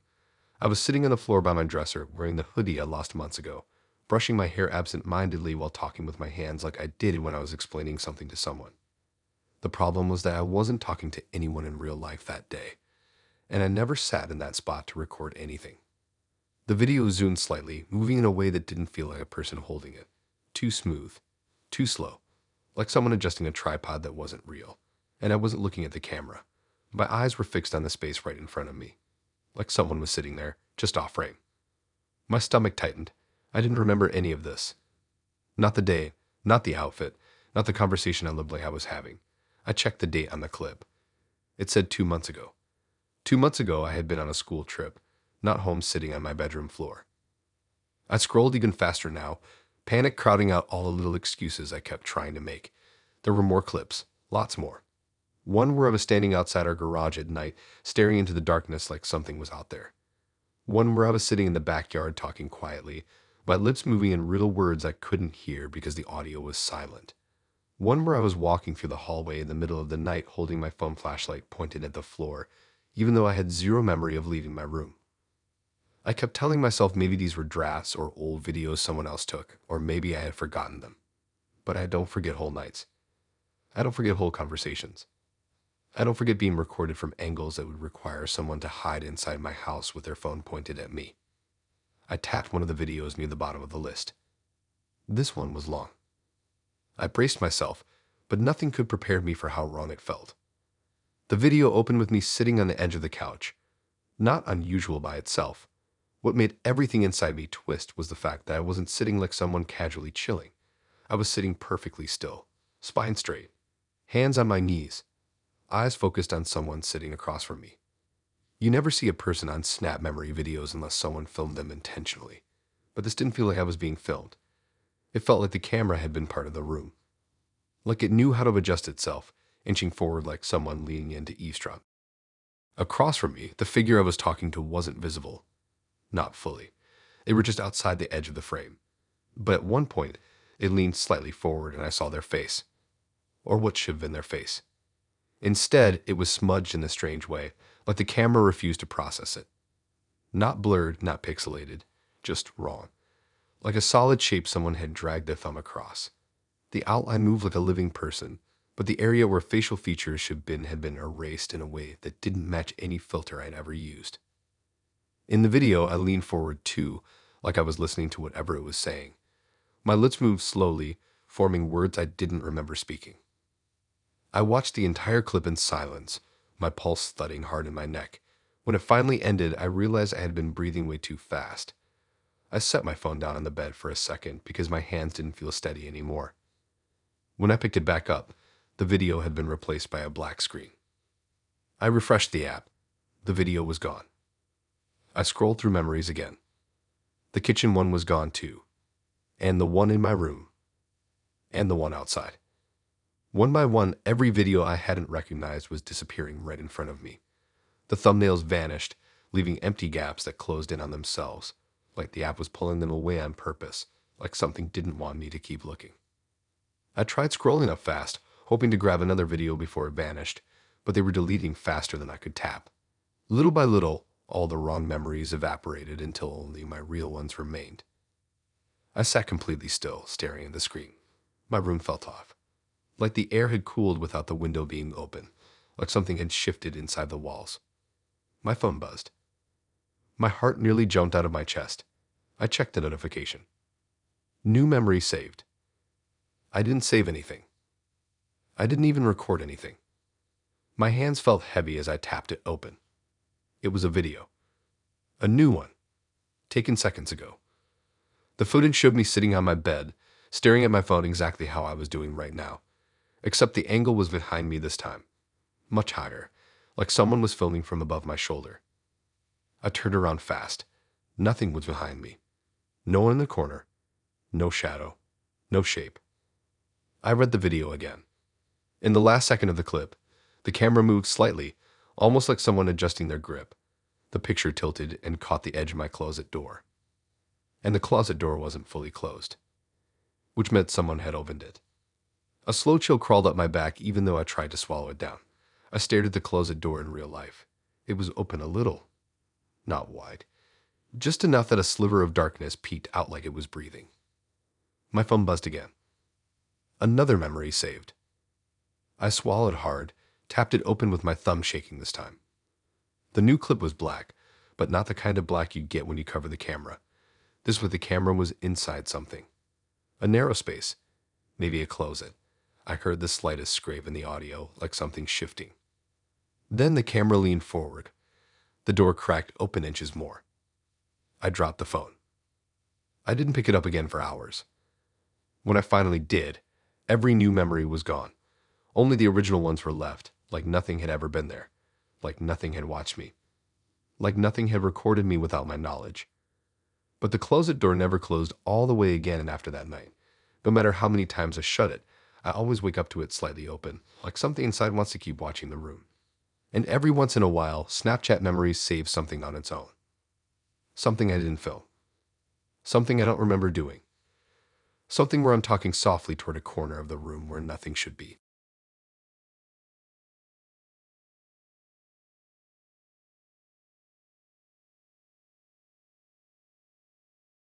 I'm starting this one different because the whole thing didn't feel like some slow build or some creepy thought in the back of my head.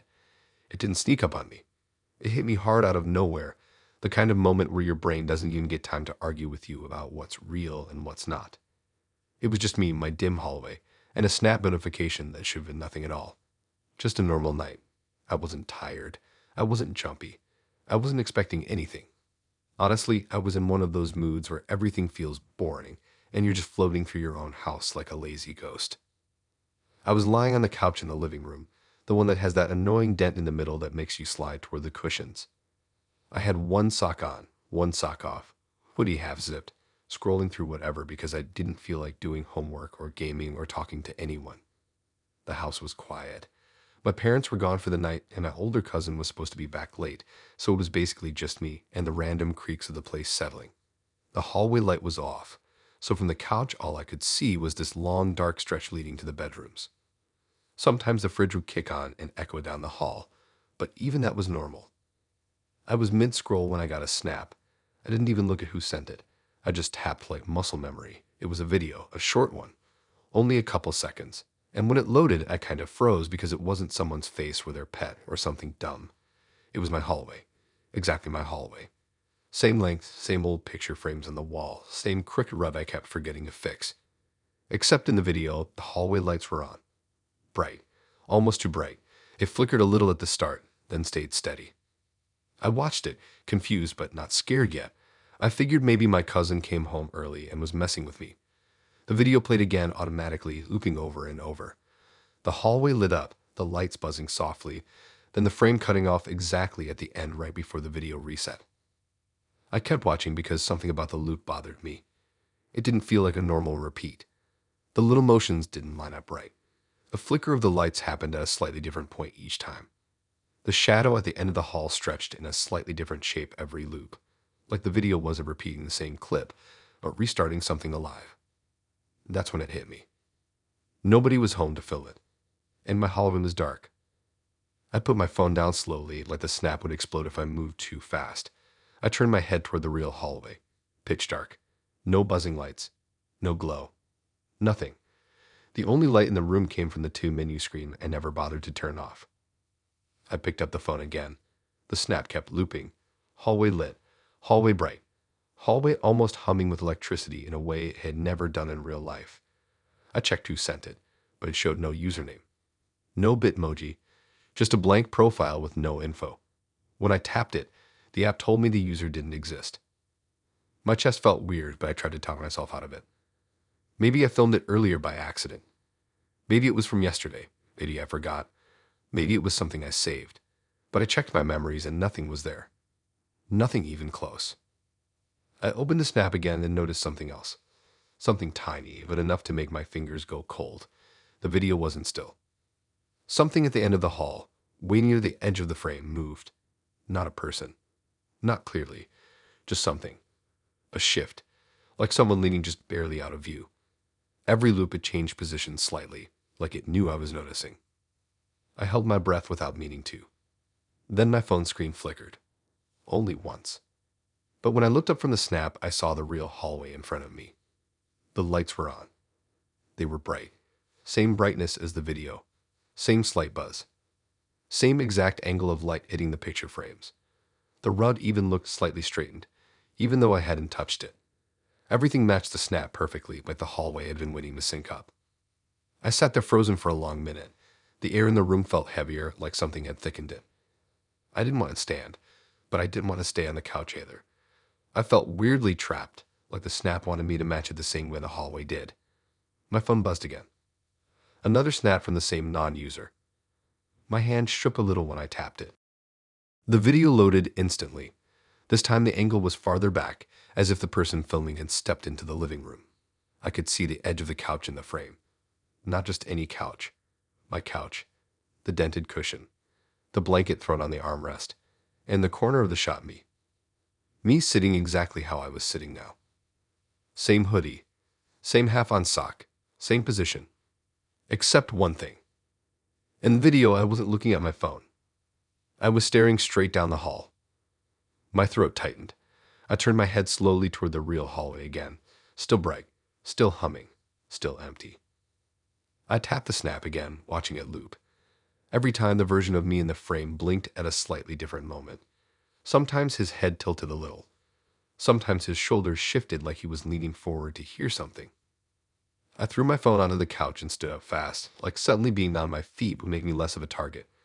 My heart was beating weirdly too fast, but also steady like it wanted to drown out the silence. I walked slowly toward the hallway, stopping right at the line where the living room carpet ended and a hall tile began. The lights in the hall flickered once, then steadied. I could hear something faint, not footsteps, not breathing. More like a soft tapping, way down the hall, behind one of the closed bedroom doors. Almost rhythmic, almost thoughtful. I stepped back. My phone buzzed again. Another snap. I didn't want to open it, but my hand picked it up anyway like the reflex was stronger than common sense.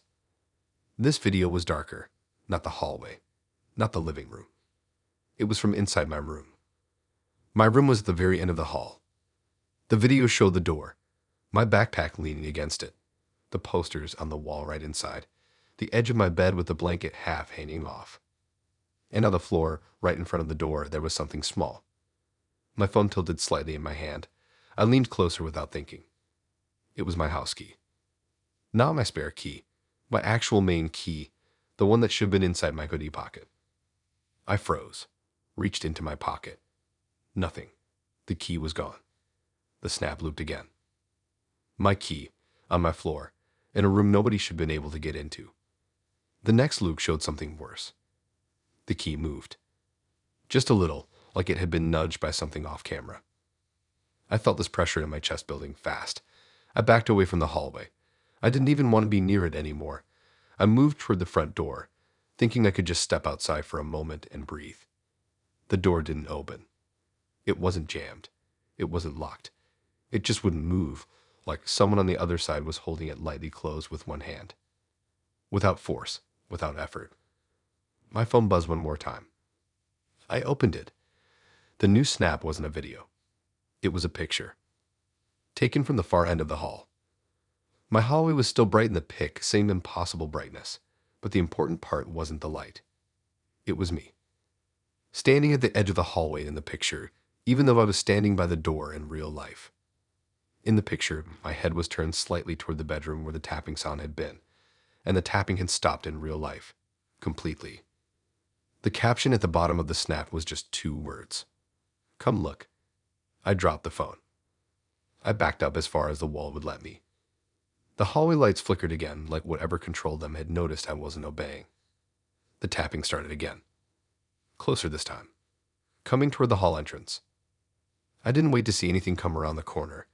I ran to the garage door, grabbed a random shoe, and jammed it into the locking mechanism until it popped open. I ran outside without my phone, without anything. I didn't go back inside until the sun was up and my parents returned. When I went back in, the hallway lights were off again. The house looked normal. Nothing out of place. My phone was still on the couch. Every snap was gone. Every message deleted. But my key was still missing. And sometimes at night, when I walk past the hallway, I swear I hear a soft looping tap coming from my room at the far end. Like something waiting to finish what the snap started.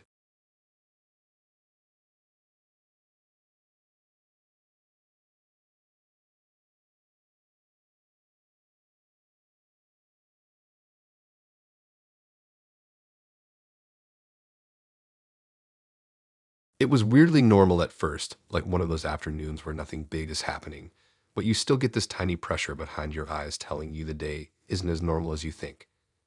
I was sitting on the floor of my room, leaning against my bed because I didn't feel like sitting properly, scrolling through my phone while half listening to my brother yelling at some game in the next room. My window was open a crack, letting in that cool late afternoon air that always smells like cut grass and car exhaust at the same time. The house felt calm, the kind of calm that makes your brain go quiet for a bit. I wasn't thinking about anything serious. I wasn't stressed. I wasn't even paying attention to the time. I was just snapping people back because I had a good streak day going. I had streaks with like 20 people, and most of them were already on long runs. I liked watching the numbers go up each morning. Stupid, I know, but it gave me something to check when I woke up, something to keep. I snapped a pic of my sock, the edge of my bed, and the sunlight blasting across the carpet. It wasn't artistic or anything. I just needed to keep the streaks alive, so I sent that same nothing photo to everyone. The little send arrows lit up in rows on my screen, all bright and reassuring. I tossed my phone beside me and kept scrolling on something else. Maybe 10 minutes passed, maybe less. I didn't keep track. I remember hearing a car outside, and my brother's game got louder and then quieter again. The house stayed calm. Uneven, but calm. I reached for my phone again out of habit, ready to see who snapped back. When I opened the app, the first thing I checked was the streak list. That's when the calm just dropped. Every streak number had turned into 000. All of them. All at the same time. At first my brain didn't process it. I stared at the screen, blinking like it would fix itself if I stared hard enough. I reopened the app, swiped out, reopened again. I even checked my Wi-Fi because sometimes the numbers glitch if the signal is bad. But the Wi-Fi was fine. My other apps were loading perfectly. Snapchat refreshed. 000000000 down the list over and over, like someone had wiped every streak I had ever built. I scrolled fast, thinking maybe someone would reload or pop back up, but everything stayed at 0. Streaks that were over 400 days. Streaks I had snapped minutes earlier. Snapped seconds earlier. All gone. No sand timers, no warnings, no countdowns. Just white. It didn't make sense. I had literally just sent streaks. I had proof in my sent snaps. I read the timestamp of one I sent to my friend Emily. It said it was sent 8 minutes earlier. 8 minutes, but the streak was gone. I felt this tiny knot forming in my stomach. Not big enough to be panic, but definitely something. I opened my chat list again, refreshed a bunch of times. You can force close the app, but nothing changed. Everything stayed dead. Then another thought hit me that made my chest tighten a little more. Snapchat doesn't erase all streaks at the same time. Even if you lose them, they drop individually, not in a perfect line of zeros. I knew that. Everyone knows that. The app doesn't sync all streaks to die in the same second. That just doesn't happen. My room suddenly felt too quiet. I didn't notice it until that moment, but the kind of quiet where you hear your own heartbeat more than anything else. I was about to text Emily and ask if anything weird happened on her end when my phone buzzed. Not a regular buzz. One of those buzzes that feels too sharp, like the vibration is pushing too hard into your hand. I looked down. Friend request from new user. The Bitmoji was blank. No face. No outline. No details. Just an empty head shape on a flat color. The username was made of random letters and numbers, but not the usual spam bot way. The letters weren't arranged like a human made them. It was all asymmetrical, too spaced out, like a keyboard smashed by someone who didn't understand how letters work. I stared at it for a long time. I didn't accept it. I didn't decline it. I just watched it sit there. Then a chat popped up from the same blank account. I didn't even accept the request. It shouldn't have been able to message me. The message preview hit like someone poured cold water over me. I took them. I opened the chat because I wanted to see if it said more. Maybe some glitch sent it. Maybe it was junk text. Maybe it was nothing. The message was exactly 3 words. I took them. Not your streaks. Not anything else. Just that. My hand actually slipped a little holding the phone, not because the words were threatening, but because they were so confident, so simple. Like this user wasn't bragging, wasn't joking, wasn't threatening, just stating a fact. I typed a reply asking what they meant. The second I sent it, the typing bubble popped up on their end, instantly, like they were waiting for me to respond. The bubble stayed for a long time. 5 seconds, then 10, then 15. I watched it, expecting some long message. The bubble disappeared. No message followed. I messaged again, asking who they were, asking how they added me, asking how they wiped my streaks. The typing bubble flickered once, then stopped again. No reply. I felt this heat rising in my neck, not anger, just discomfort. Something pressing at me like the walls of my room had moved closer. Then something even weirder happened. My streak list started updating on its own. Every streak with someone whose name started with a letter had disappeared from my chat list entirely. Not zeroed out. Gone, like the users had deleted me, except when I looked them up. They were still there and still had me added. Then the B names vanished, then the C names. One group at a time, in alphabetical order. I watched my chat list shrink. Friends I'd snapped 1,000 times. Friends I snapped every morning. Their chats blinked out one by one, vanishing like someone was deleting them in real time. My phone buzzed again. New message from the blank user. Almost done. I tried to block them. I tapped the profile. But the second I pressed block, my app froze. Not crashed. Froze, like someone had placed their hand on the screen from the inside and held it still. I waited for it to unfreeze. It didn't. I closed the app manually. My home screen loaded normally. Everything looked fine. But when I reopened Snapchat, everything felt wrong. My Bitmoji looked off. The camera preview lagged a little behind my movement, like it was watching me instead of following me. The lighting felt too dark, even though my room was bright. I checked the streak list again. Empty. Not zeros. Empty. Like I'd never snapped anyone in my entire life. I went to my chats. Only one remained. The blank user. Their Bitmoji had changed. It still had no face, but now it was wearing my hoodie. The exact hoodie my own Bitmoji used to wear. Same color, same little details. I clicked the chat. A new message appeared right as I opened it. Now you're alone. The instant I read it, my phone buzzed again. Another message popped up, slowly, like each letter was being typed by something that didn't normally type. Check outside. My whole chest tightened. I didn't want to look, I really didn't. But I walked to my window anyway, phone still in my hand. The street outside looked normal. Same cars. Same empty driveways. Same quiet stretch of houses. Then my phone buzzed again. Look left. I did. There was someone standing at the end of the sidewalk. Tall, unmoving, facing my house. My phone buzzed again. Coming to meet you. The figure took one slow step forward. I dropped my phone on the bed and stepped back from the window fast. My heart was pounding so loud I couldn't hear anything else. I picked up my phone again without meaning to. The chat was still open. The typing bubble flickered once. Then the final message appeared. Streaks weren't the only thing I took. I slammed my curtains shut and backed into the corner of my room. I could hear something on the gravel outside, slow steps, almost dragging. I turned off my phone, turned off everything, sat completely still. I haven't opened Snapchat since. But sometimes late at night, my phone lights up with a notification even though the app is deleted. Friend request from the blank user.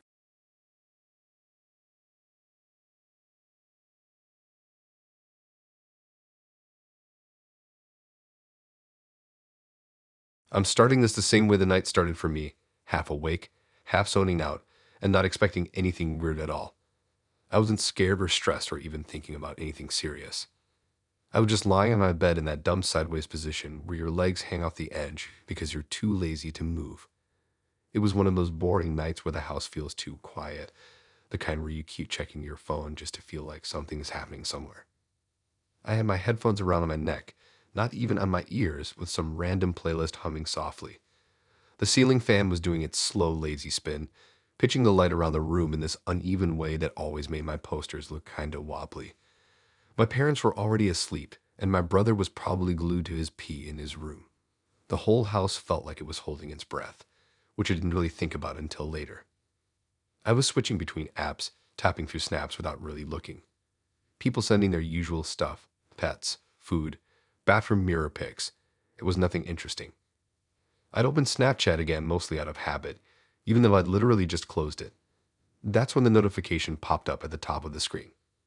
New voice snap from unknown. My thumb hovered for a second because nobody sends voice snaps unless they're joking or trying to prank someone. But this wasn't from anyone on my list. It didn't even have a username, just this blank profile icon with a gray outline. I thought maybe it was a glitch or someone who deleted their account right when they sent something. I clicked it anyway because I was bored and didn't expect anything. The audio loaded for a second too long. The little circle spun around like the app was struggling to play it. Then it finally clicked on. The voice didn't sound like anything I'd heard before. It wasn't deep or high, not robotic, not human, just this messy, distorted sound like someone speaking through a broken fan or underwater. My room suddenly felt smaller while I listened. The voice dragged slowly, with parts cutting in and out, but the message was clear. I knew exactly what it said the first time, even though the words sounded warped. Don't go downstairs. I sat there with the phone in my hand, staring at the paused audio bar like I had imagined the whole thing. It didn't sound like a prank. It didn't even sound like it came from a person. It was too distorted, like the voice was stretched thin and forced through something it didn't fit through. I listened again because I needed to know if I heard it right. Don't go downstairs. I glanced at my bedroom door even though I hadn't planned on going anywhere. I wasn't thirsty, I wasn't hungry, I wasn't going to grab anything. The warning didn't make sense because it wasn't stopping me from doing anything I was already doing. It was just there, sitting in my head like a command I didn't ask for. I checked the sender again. The profile didn't exist. When I tapped it, the app told me the account couldn't be found. The snap shouldn't have even been playable at that point, but it still sat in my inbox like it wasn't going to delete itself. I tried to click it again to see if maybe it corrupted, but it played the exact same warning. Don't go downstairs. I didn't want to admit it right away, but something about the message made my chest feel tight. The kind of tight where you suddenly become aware of every little noise in the house. Air conditioner kicking on, the faint hum of my brother's computer, my own breathing. Everything felt louder than usual. I told myself it was a glitch. Maybe someone hacked an account. Maybe it was a recycled number. Maybe it was some spam thing. But then I heard a noise. From downstairs. Not loud. Not dramatic. Just a soft, slow something.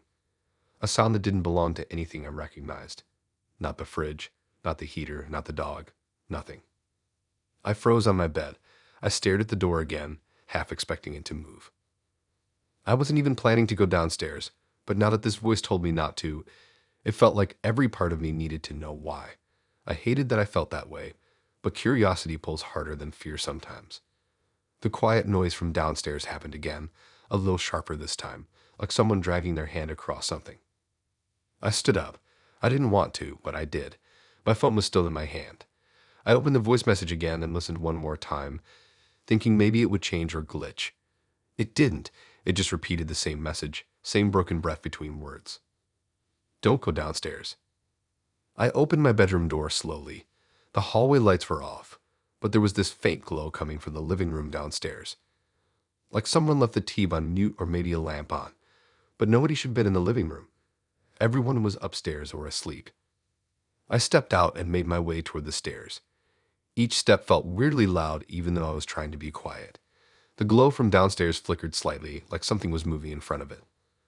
The warning repeated in my head, getting louder the closer I got to the stairs. Don't go downstairs. Don't go downstairs. But I kept going, gripping the railing even though I didn't feel steady. I reached the bottom step and stood there listening. Silence. The kind of silence that doesn't mean nothing is happening, that something is waiting. I took one step off the stairs. Every light in the house turned off at the exact same second. Not flickering, not dimming, not gradually. They all snapped into darkness like someone hit a giant switch. I stumbled back against the wall, gripping my phone so tight my fingers hurt. The screen became the only light in the room, this small rectangle glowing too bright in the dark. The tub was off. The lamp was off. The kitchen lights were off. Every single one. And then there was sound. Not footsteps. Not whispering. Not breathing. It was the slow dragging noise coming from the far side of the room, like something heavy being pulled across the floor, but not in a straight line. It curved, stopped, continued, like it didn't know where it wanted to go until it got closer to me. I held my phone up to light the area around me, but the screen wasn't bright enough to hit the corners of the room. The dragging continued, and I could tell it wasn't random anymore. It was pointed, steady, drawing closer in an uneven pattern. I stepped backward until my foot hit the first stair. I didn't run yet. I don't know why. Maybe part of me still wanted to see what it was or prove to myself it wasn't real. I raised my phone again, the tiny amount of light catching the edges of the living room furniture. The dragging stopped. My phone buzzed in my hand, and I almost dropped it. Another Snapchat notification. New voice snapped from unknown. My heart was pounding so hard I felt it in my throat. I shouldn't have opened it. Every part of me knew that, but my thumb tapped it anyway, like it was moving on its own. The same distorted voice played, but the words weren't the same this time. It was quieter, slower, as if whoever or whatever spoke was right next to the microphone. You didn't listen. As soon as the message ended, something moved in the dark. Not loud, but close. Too close. I didn't wait to hear it again. I turned and ran up the stairs so fast I nearly tripped. I slammed my door behind me and locked it, even though I didn't know if locks mattered in whatever this was. I sat on my bed, shaking, watching my phone, waiting for another snap or another noise. Nothing came. I stayed awake until morning, checking the hallway every few minutes. The next day, the voice snaps were gone, completely erased from my chat history. The unknown contact didn't exist anymore. There was no record of anything being sent. But the house hasn't felt the same since. The living room still feels wrong at night. Sometimes when I stand near the stairs, my phone buzzes, but no notification shows up. And every now and then, when the lights flicker, I hear something small drag across the floor downstairs. Like it's still there. And it's waiting for me to ignore the warning again.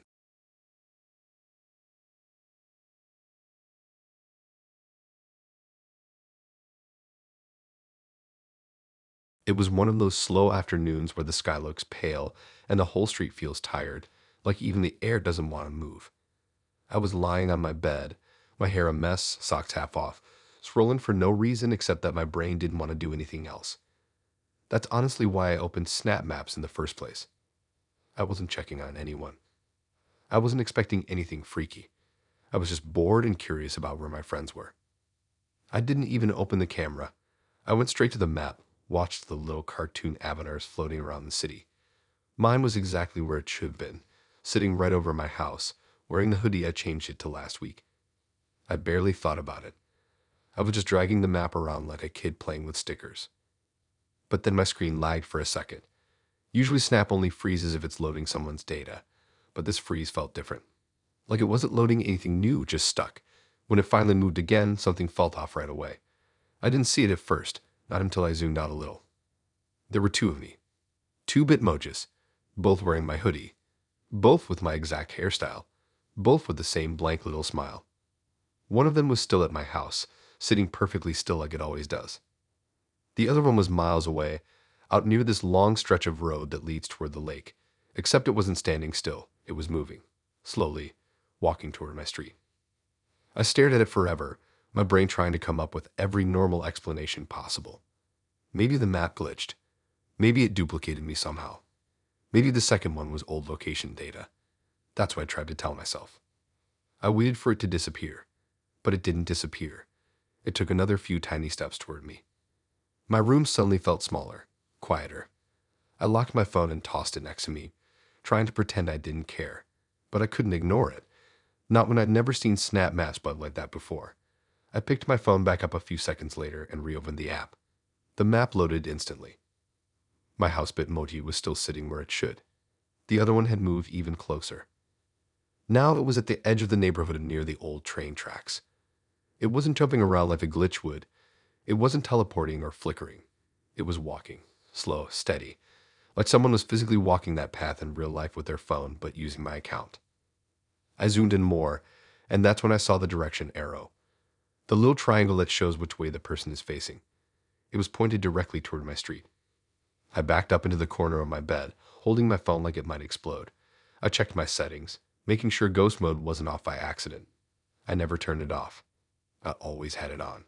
Except right then, it was definitely off. I turned it back on fast, the little ghost icon lighting up around my face. The map dimmed like usual. The second Bitmoji didn't disappear. I closed the app and reopened it, still there. Still walking. Still getting closer. I tried calling my friend to see if maybe this was some weird prank, but he didn't even answer. I texted him, asking if he messed with my account somehow. No read receipt. Nothing. I kept watching the map even though my whole body felt tense. The Bitmoji of me at my house stayed frozen, but the walking one got closer every couple minutes. First the train tracks, then the park entrance, then the convenience store down the street from me. At one point, I actually went to my window and looked outside to convince myself no one was walking there. The street was empty, just the usual parked cars and a couple bikes left on lawns. Nothing unusual. When I checked the map again, the walking Bitmoji had crossed into my neighborhood. My heart started beating hard enough that I could hear it in my ears. I remember sitting up straighter without even thinking about it, like my body was trying to prepare itself. I checked every setting again, location, logged in history, my connected devices. Nothing made sense. There was no one logged into my account except me. No weird emails. No alerts. Nothing at all. The walking Bitmoji was now one street away. I got up and locked my bedroom door, which honestly wouldn't do much considering the only people home were my mom and my younger brother. But I needed something between me and whatever was happening. I sat back on my bed, staring at the screen so hard my eyes started to sting. My house Bitmoji was still sitting over my roof. The walking one had reached the corner of my block. Every step it took made the map shift. Not fast, not glitchy, just slow and controlled, like someone was walking toward me in real life but taking their time, not hiding, not rushing, just slowly making their way over. I checked outside again. Nothing. Not a single person on the street. No cars passing. No shadows moving. Just the boring emptiness of a quiet afternoon. I read the map again.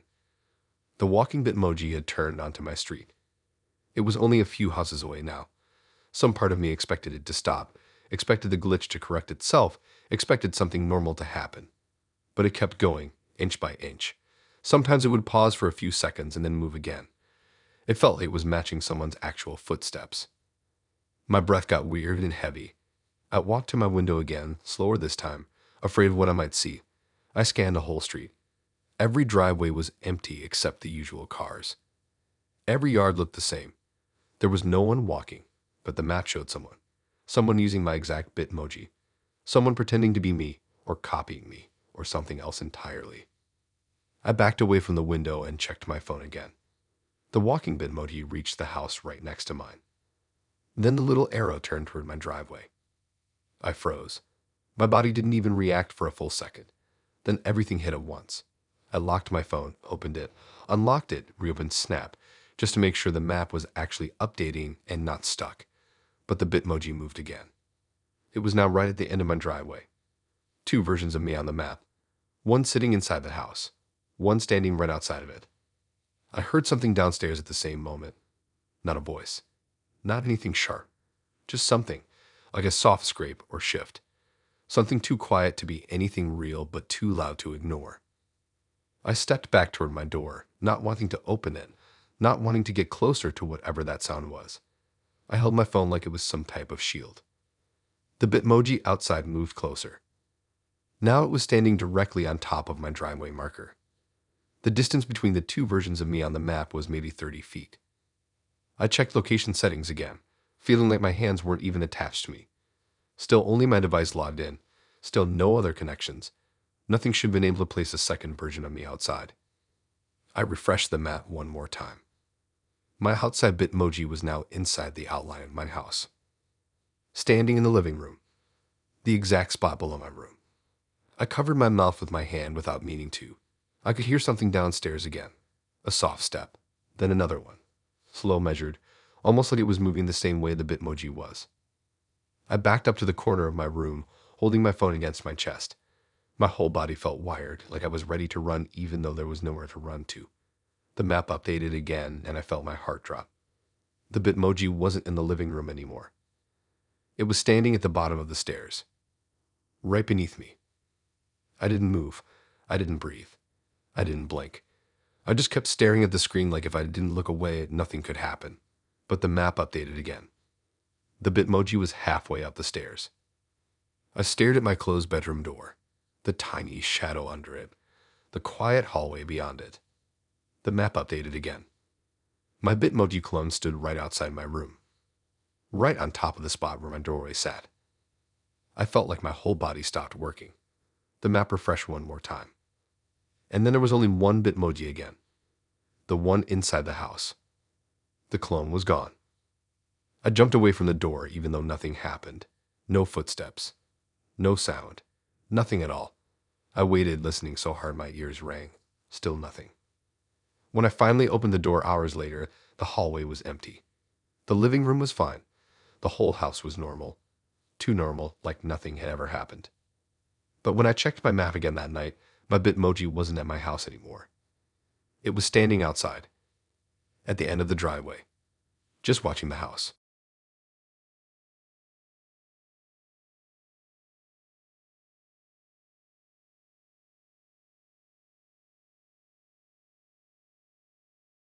I don't really know how to start this without it sounding like I'm exaggerating, but I swear this is exactly how it happened. The whole thing messed with my head way more than I want to admit, and even now when I talk about it, it still feels unreal, like something that shouldn't be possible. Anyway, this all went down on a random weekday after school, the kind of day where everything feels boring and dragged out, and the weather is that flat gray that makes everything look washed out. I was tired, hungry, and just ready to go home and crash on my bed for the rest of the afternoon. I had stayed a little later than usual because I had to make up a quiz, so by the time I walked out of the building, most of the parking lot was already empty. Only a few cars were scattered around, and the school felt weirdly quiet. I remember stretching, digging around in my pockets for my keys, and checking my phone out of habit. Nothing really interesting on there. I scrolled a bit while walking toward my car, not really paying attention to where I was stepping. About halfway across the lot, my phone buzzed with that little notification pop from Snapchat. I didn't think anything of it at first, figured it was just some dumb streak or a random story. But when I saw the name, I stopped walking. It was from my friend Kyle. The same Kyle who was literally on vacation across the ocean. I had talked to him earlier that morning and he had sent me a snap of the beach, the water super blue, the sky bright, all that stuff. There was no reason he'd be snapping me something in the middle of my school parking lot. I opened the snap and felt my stomach lurch. It was a video of me. Me right then walking across the parking lot toward my car. Not from eye level, not from another student's angle. It was filmed from way above me, like from a rooftop or some kind of high ledge. The video showed my backpack, the way I kept looking at my phone, the way my steps dragged. It was definitely me. I looked up instantly. The school roof was flat, no access except locked doors. The only other tall thing nearby was the old science building, but that one was even more closed off. No one should have been up there. I stared up at the roofline expecting to see someone looking down, but there was nothing. Just sky and the dull edge of the building. I watched the snap again, trying to catch something I missed. The angle didn't make sense. It had to be filmed from right above the staff lot, but there was no ladder, no open window, nothing. And the video wasn't shaky. It was steady in a creepy way, like whoever filmed it was standing still and holding the phone perfectly, following me like they'd been waiting for me to walk out. When the video ended, I noticed something else that made my chest tighten. The timestamp on the snap was in the corner like usual, but the lighting in the video looked like it had been taken only a minute ago. Same clouds, same shadows, same everything. Whoever recorded it must have been watching me in real time. I stood in the middle of the parking lot, looking around like some lost idiot, trying to figure out if someone was hiding somewhere or messing with me. But nobody was out there. I was completely alone. I texted Kyle right away, even though I knew he wouldn't respond fast because of the time difference. I typed out this long message basically asking if he somehow had access to some old snap or if he left his account open on someone else's phone or something. I didn't even consider he could have filmed it because obviously he couldn't. He wasn't even close to the country. I checked the snap again and something clicked in my head. In the last second of the video, the camera wasn't just pointing at me. It moved slightly to show the path up to the staff building door. And the door wasn't closed. It was propped open just a little with something small, like a rock or maybe a folded piece of paper wedged under it. I couldn't see it clearly, but I knew that door was locked all day unless staff used it, and none of the staff were around at this time. I should have gotten in my car and left. Anyone normal would have, but I just stood there staring at that open door and the snap like I was trying to decode some secret message. Then I looked over at the actual staff building. The real door was closed, completely shut. No wedge, no open gap, nothing like what I saw in the video. I swallowed hard and walked faster toward my car. I didn't want to think about it anymore. I just wanted to get home, pretend it was a glitch or some messed up prank. But before I reached my car door, my phone buzzed again. Another snap from Kyle. I opened it immediately. This one was another video, same rooftop angle, same watching perspective. Except this time, I wasn't in the frame. The video was in my car, my driver's side door. The camera zoomed in slowly and it looked like my reflection in the window was moving, even though I wasn't near the car yet. Like the reflection was doing something else. Like it wasn't sensed to me at all. My head in the reflection turned slightly, even though I was standing totally still. My throat went dry. I didn't want to watch it again, but I did because I needed to make sure my eyes weren't messing with me. The reflection moved before I did. No glitch. No weird lighting. It moved intentionally. Like someone inside the reflection had turned their head to look toward where the camera was filming. I spun around, staring at the rooftops again, but everything was still and silent. No movement. No silhouette. I was alone except for whatever had been watching me close enough to send me these snaps. I unlocked my car and got in fast, locking the doors immediately even though I knew that wouldn't protect me from whatever was going on. I sat there gripping the wheel, trying to breathe normally. My phone buzzed again, and I almost threw it. I didn't want to open another snap, but my thumb tapped it anyway. Third video. This one wasn't from the rooftop. It was from inside my car. The video showed the back seat, my backpack sitting there. The angle looked like someone was crouched on the floor behind the front seat filling upward. The breathing in the audio wasn't mine. It was slow, steady, and too quiet, like someone trying not to be heard. The camera tilted slightly to the left, showing the back window. I could see the school building behind me. The footage was recorded just minutes before I got in the car. I froze. I didn't move. I didn't even turn my head toward the back seat. I just sat there with my hands gripping the wheels so tight my knuckles hurt. I knew the back seat was empty because I had seen it when I got in. But someone had been in my car before that. Someone had filmed from inside it. Someone who had access to it without breaking anything. I turned the engine on and drove home without checking my phone again. Every sound freaked me out. Every car that passed made me jump. I kept checking the rearview mirror like some part of me expected a face to pop up from behind the seat. When I finally got home, I parked and checked my phone again. Kyle had finally replied with a confused message saying he hadn't snapped me since the beach photo. He sent a pic proving he was still out of the country, standing in sunlight brighter than anywhere near me. I checked my snap history. The 3 videos weren't there. Not in the feed, not in memories, not in deleted snaps. They were gone, completely gone, as if no one had ever sent them. The only thing left on my screen was a notification from earlier. Your snap was opened. I'd never sent anything. I don't walk to my car alone anymore. I don't leave it unlocked even for a second. And sometimes late at night, I get random notifications saying someone screenshot my story even though I don't post anything.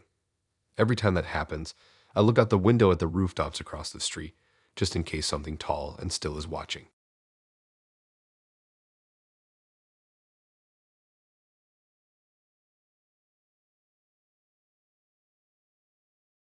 I'm just going to get straight into this because dragging out the intro would make it feel like I'm trying too hard.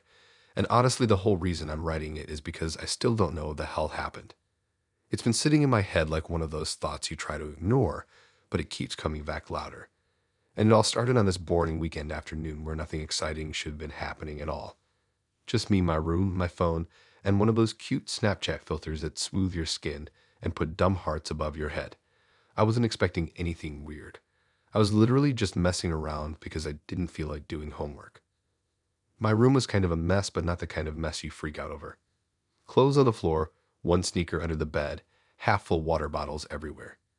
My desk lamp was the only light on, and it made this warm circle in the middle of the room while the corners looked darker than usual. I'd been scrolling for a while, getting bored of seeing everyone's story about the same parties and the same car pics. So I opened the camera, flipped it, and tried one of those filters that zooms your eyes and adds floating stars. I looked ridiculous in a cute way, which was the point. I leaned back a little and raised my phone so the background behind me wasn't the pile of clothes but the doorway that led to the hall. The AR filter scanned my face, the little lines dancing across the screen. Everything looked normal. It did the thing where the stars sparkled in this cheesy animation, and I took the first snap just to see. I checked it and almost laughed because my smile looked awkward. But then I noticed something else in the shot. Something tall, really tall, standing right behind me in the doorway. At first I thought the filter put some random shape in as a glitch, but it didn't look like any filter I'd used. It looked like a shadow that wasn't attached to anything. No clothes, no face, just a stretched out figure standing behind me, almost blending with the darkness. I turned around instantly, expecting maybe my brother messing with me, but the hallway was empty. Just the usual wall, the old picture frames, the light switch. Nothing else. I looked back at the phone, and the figure in the snap didn't match what I was seeing in real life.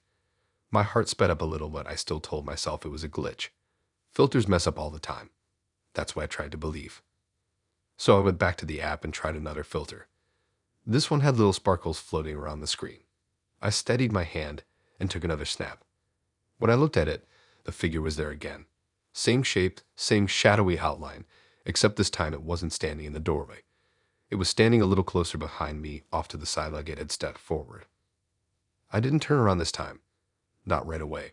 I just stared at the picture, my chest getting tight. I knew it couldn't be a person because I would have heard footsteps or breathing or something. My room isn't that big. Someone hiding in there would have been impossible.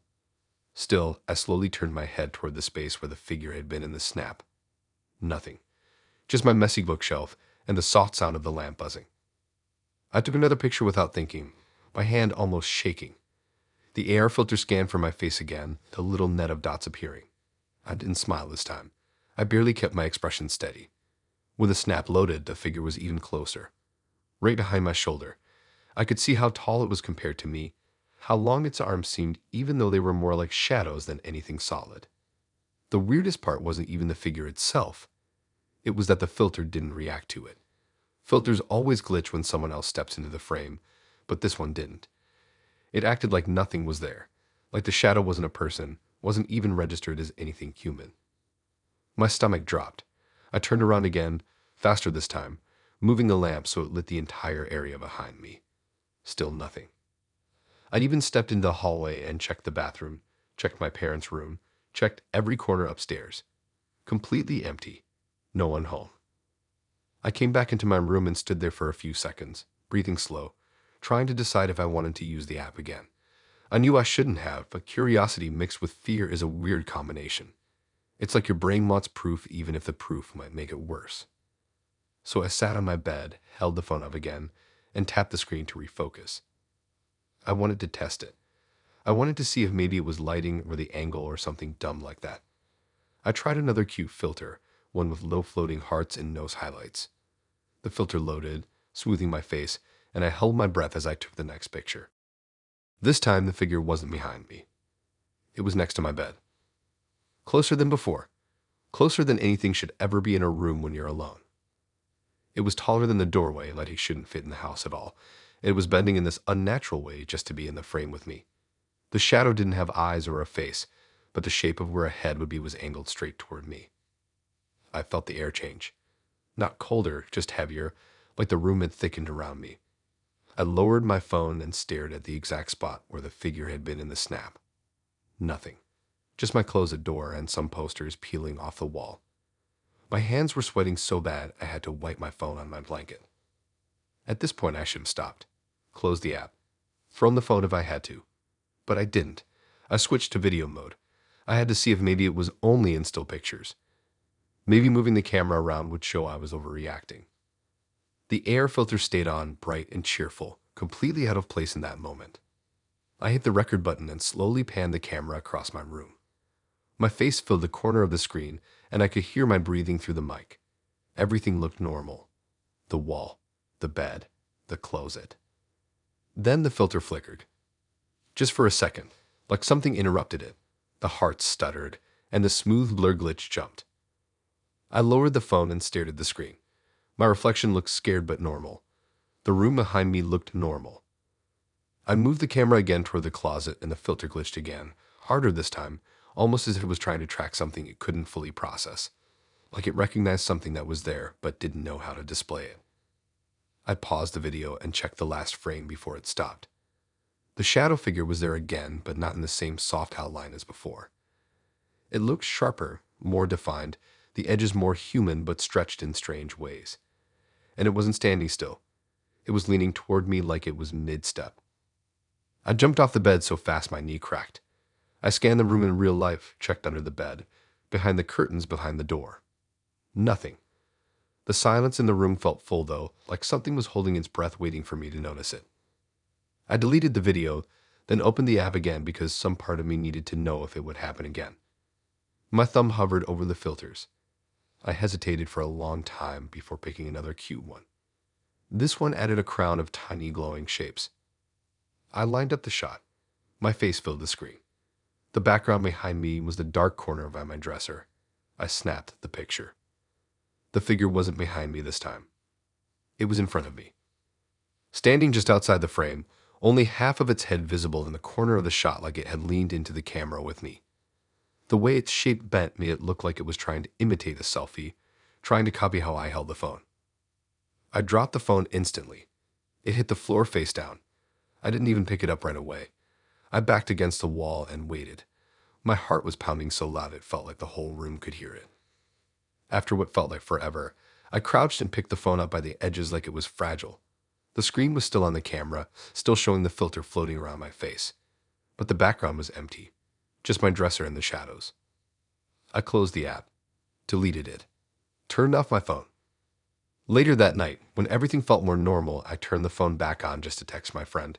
I didn't even go near Snapchat, but when I looked at my camera roll, there was one photo saved that I didn't remember saving. It was the last snap, the one where the figure leaned into the frame with me. Except in this version, the figure wasn't shadowy at all. It was shaped like a person, tall, bent, the face completely blank except for the outline of where eyes should have been. And it wasn't leaning toward the camera anymore. It was reaching toward me. I deleted the picture immediately, but the next morning it was back. Same image, same distorted figure, same reach. I moved out of that room. I don't use AR filters anymore. I don't even take selfies unless I absolutely have to. And sometimes when I walk past a dark corner or a shadow in a hallway, I swear I see something stretched taller for just a second, like it recognizes me before I look away.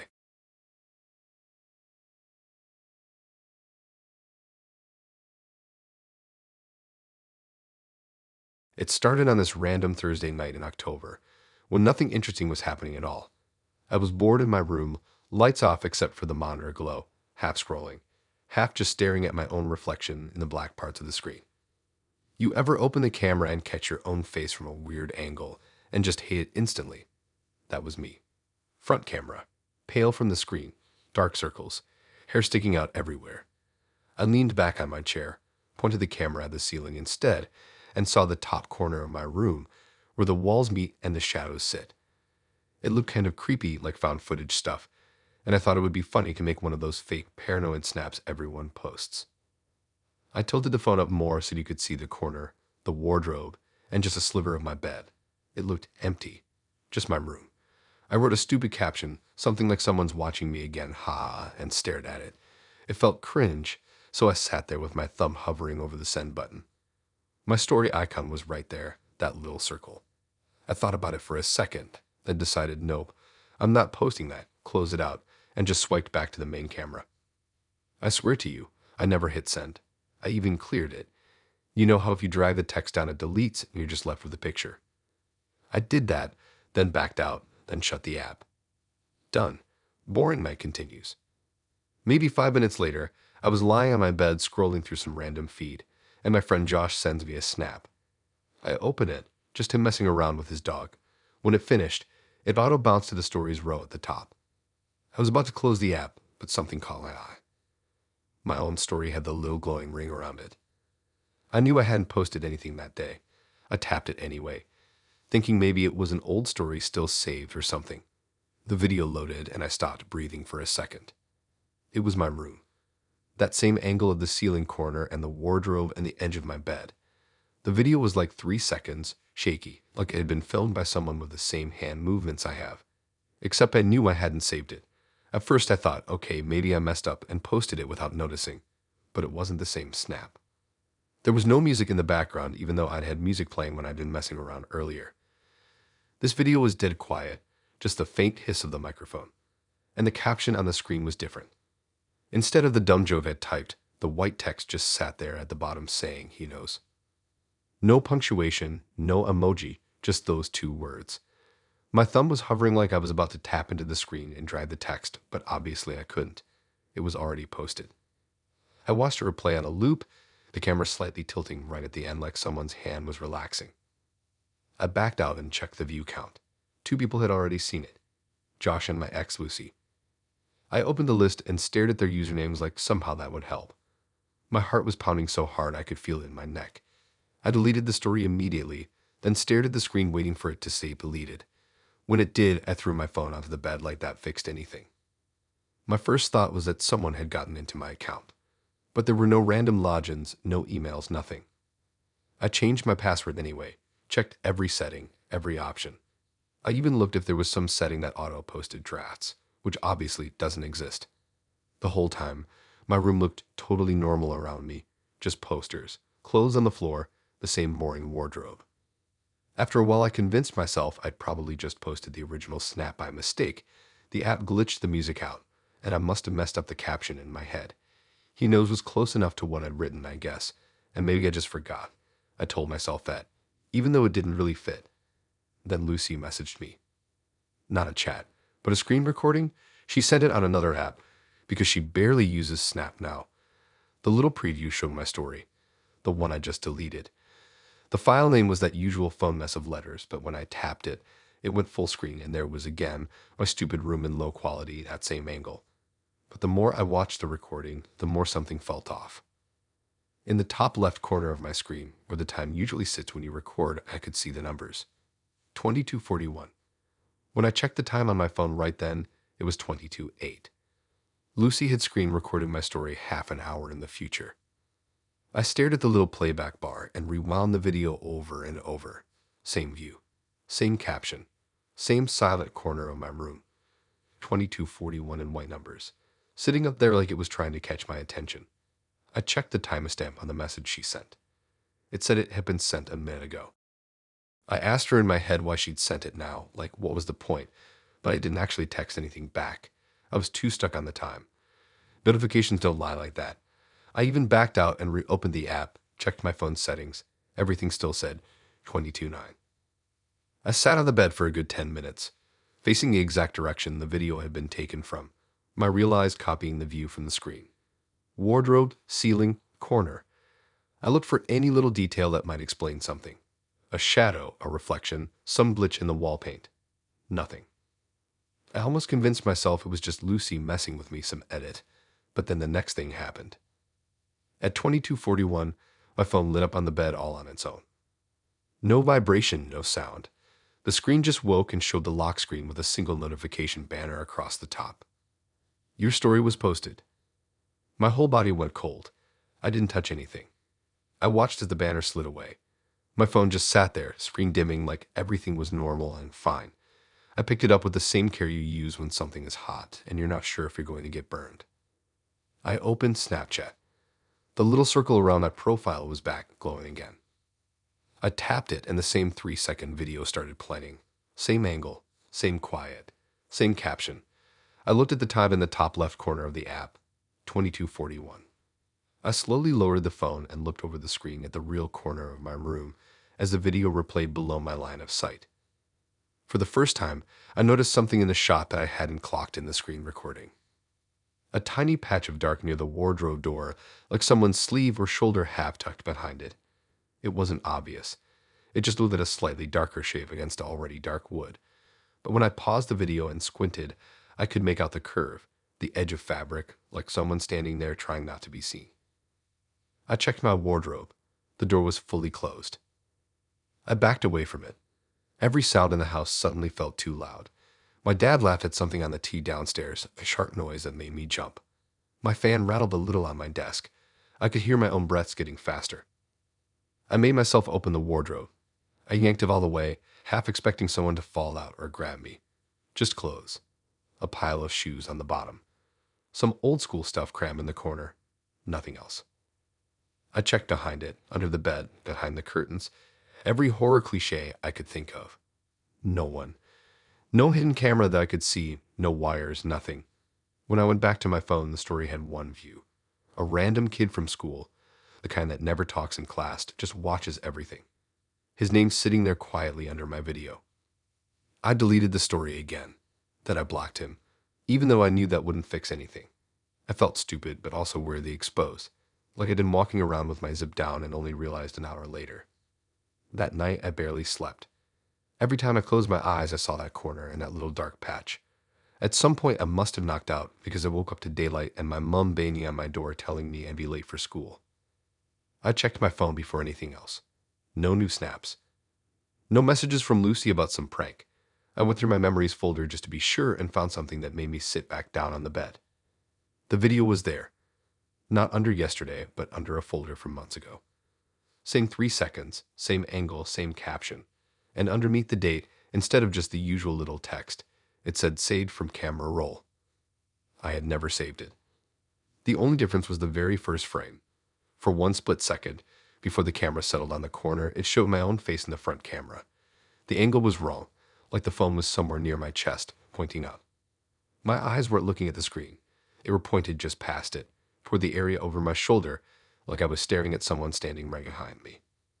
I don't bother with Snapchat stories anymore. I barely even use the camera. But sometimes late at night, my phone lights up with nothing there, or I'll open the app by accident and find the camera already pointed at that same corner of it's waiting to be used. I never record anything. I just back out. Some nights, I swear the little circle around my profile looks like it's glowing faintly, even when I know there's nothing posted. And every once in a while, I'll get a random notification saying someone screenshot my story, even though there isn't one. Every time that happens, I go check the memories folder, scroll past all the old stuff, and there it is, sitting at the top. 3 seconds, my room, the corner, that same caption underneath. He knows.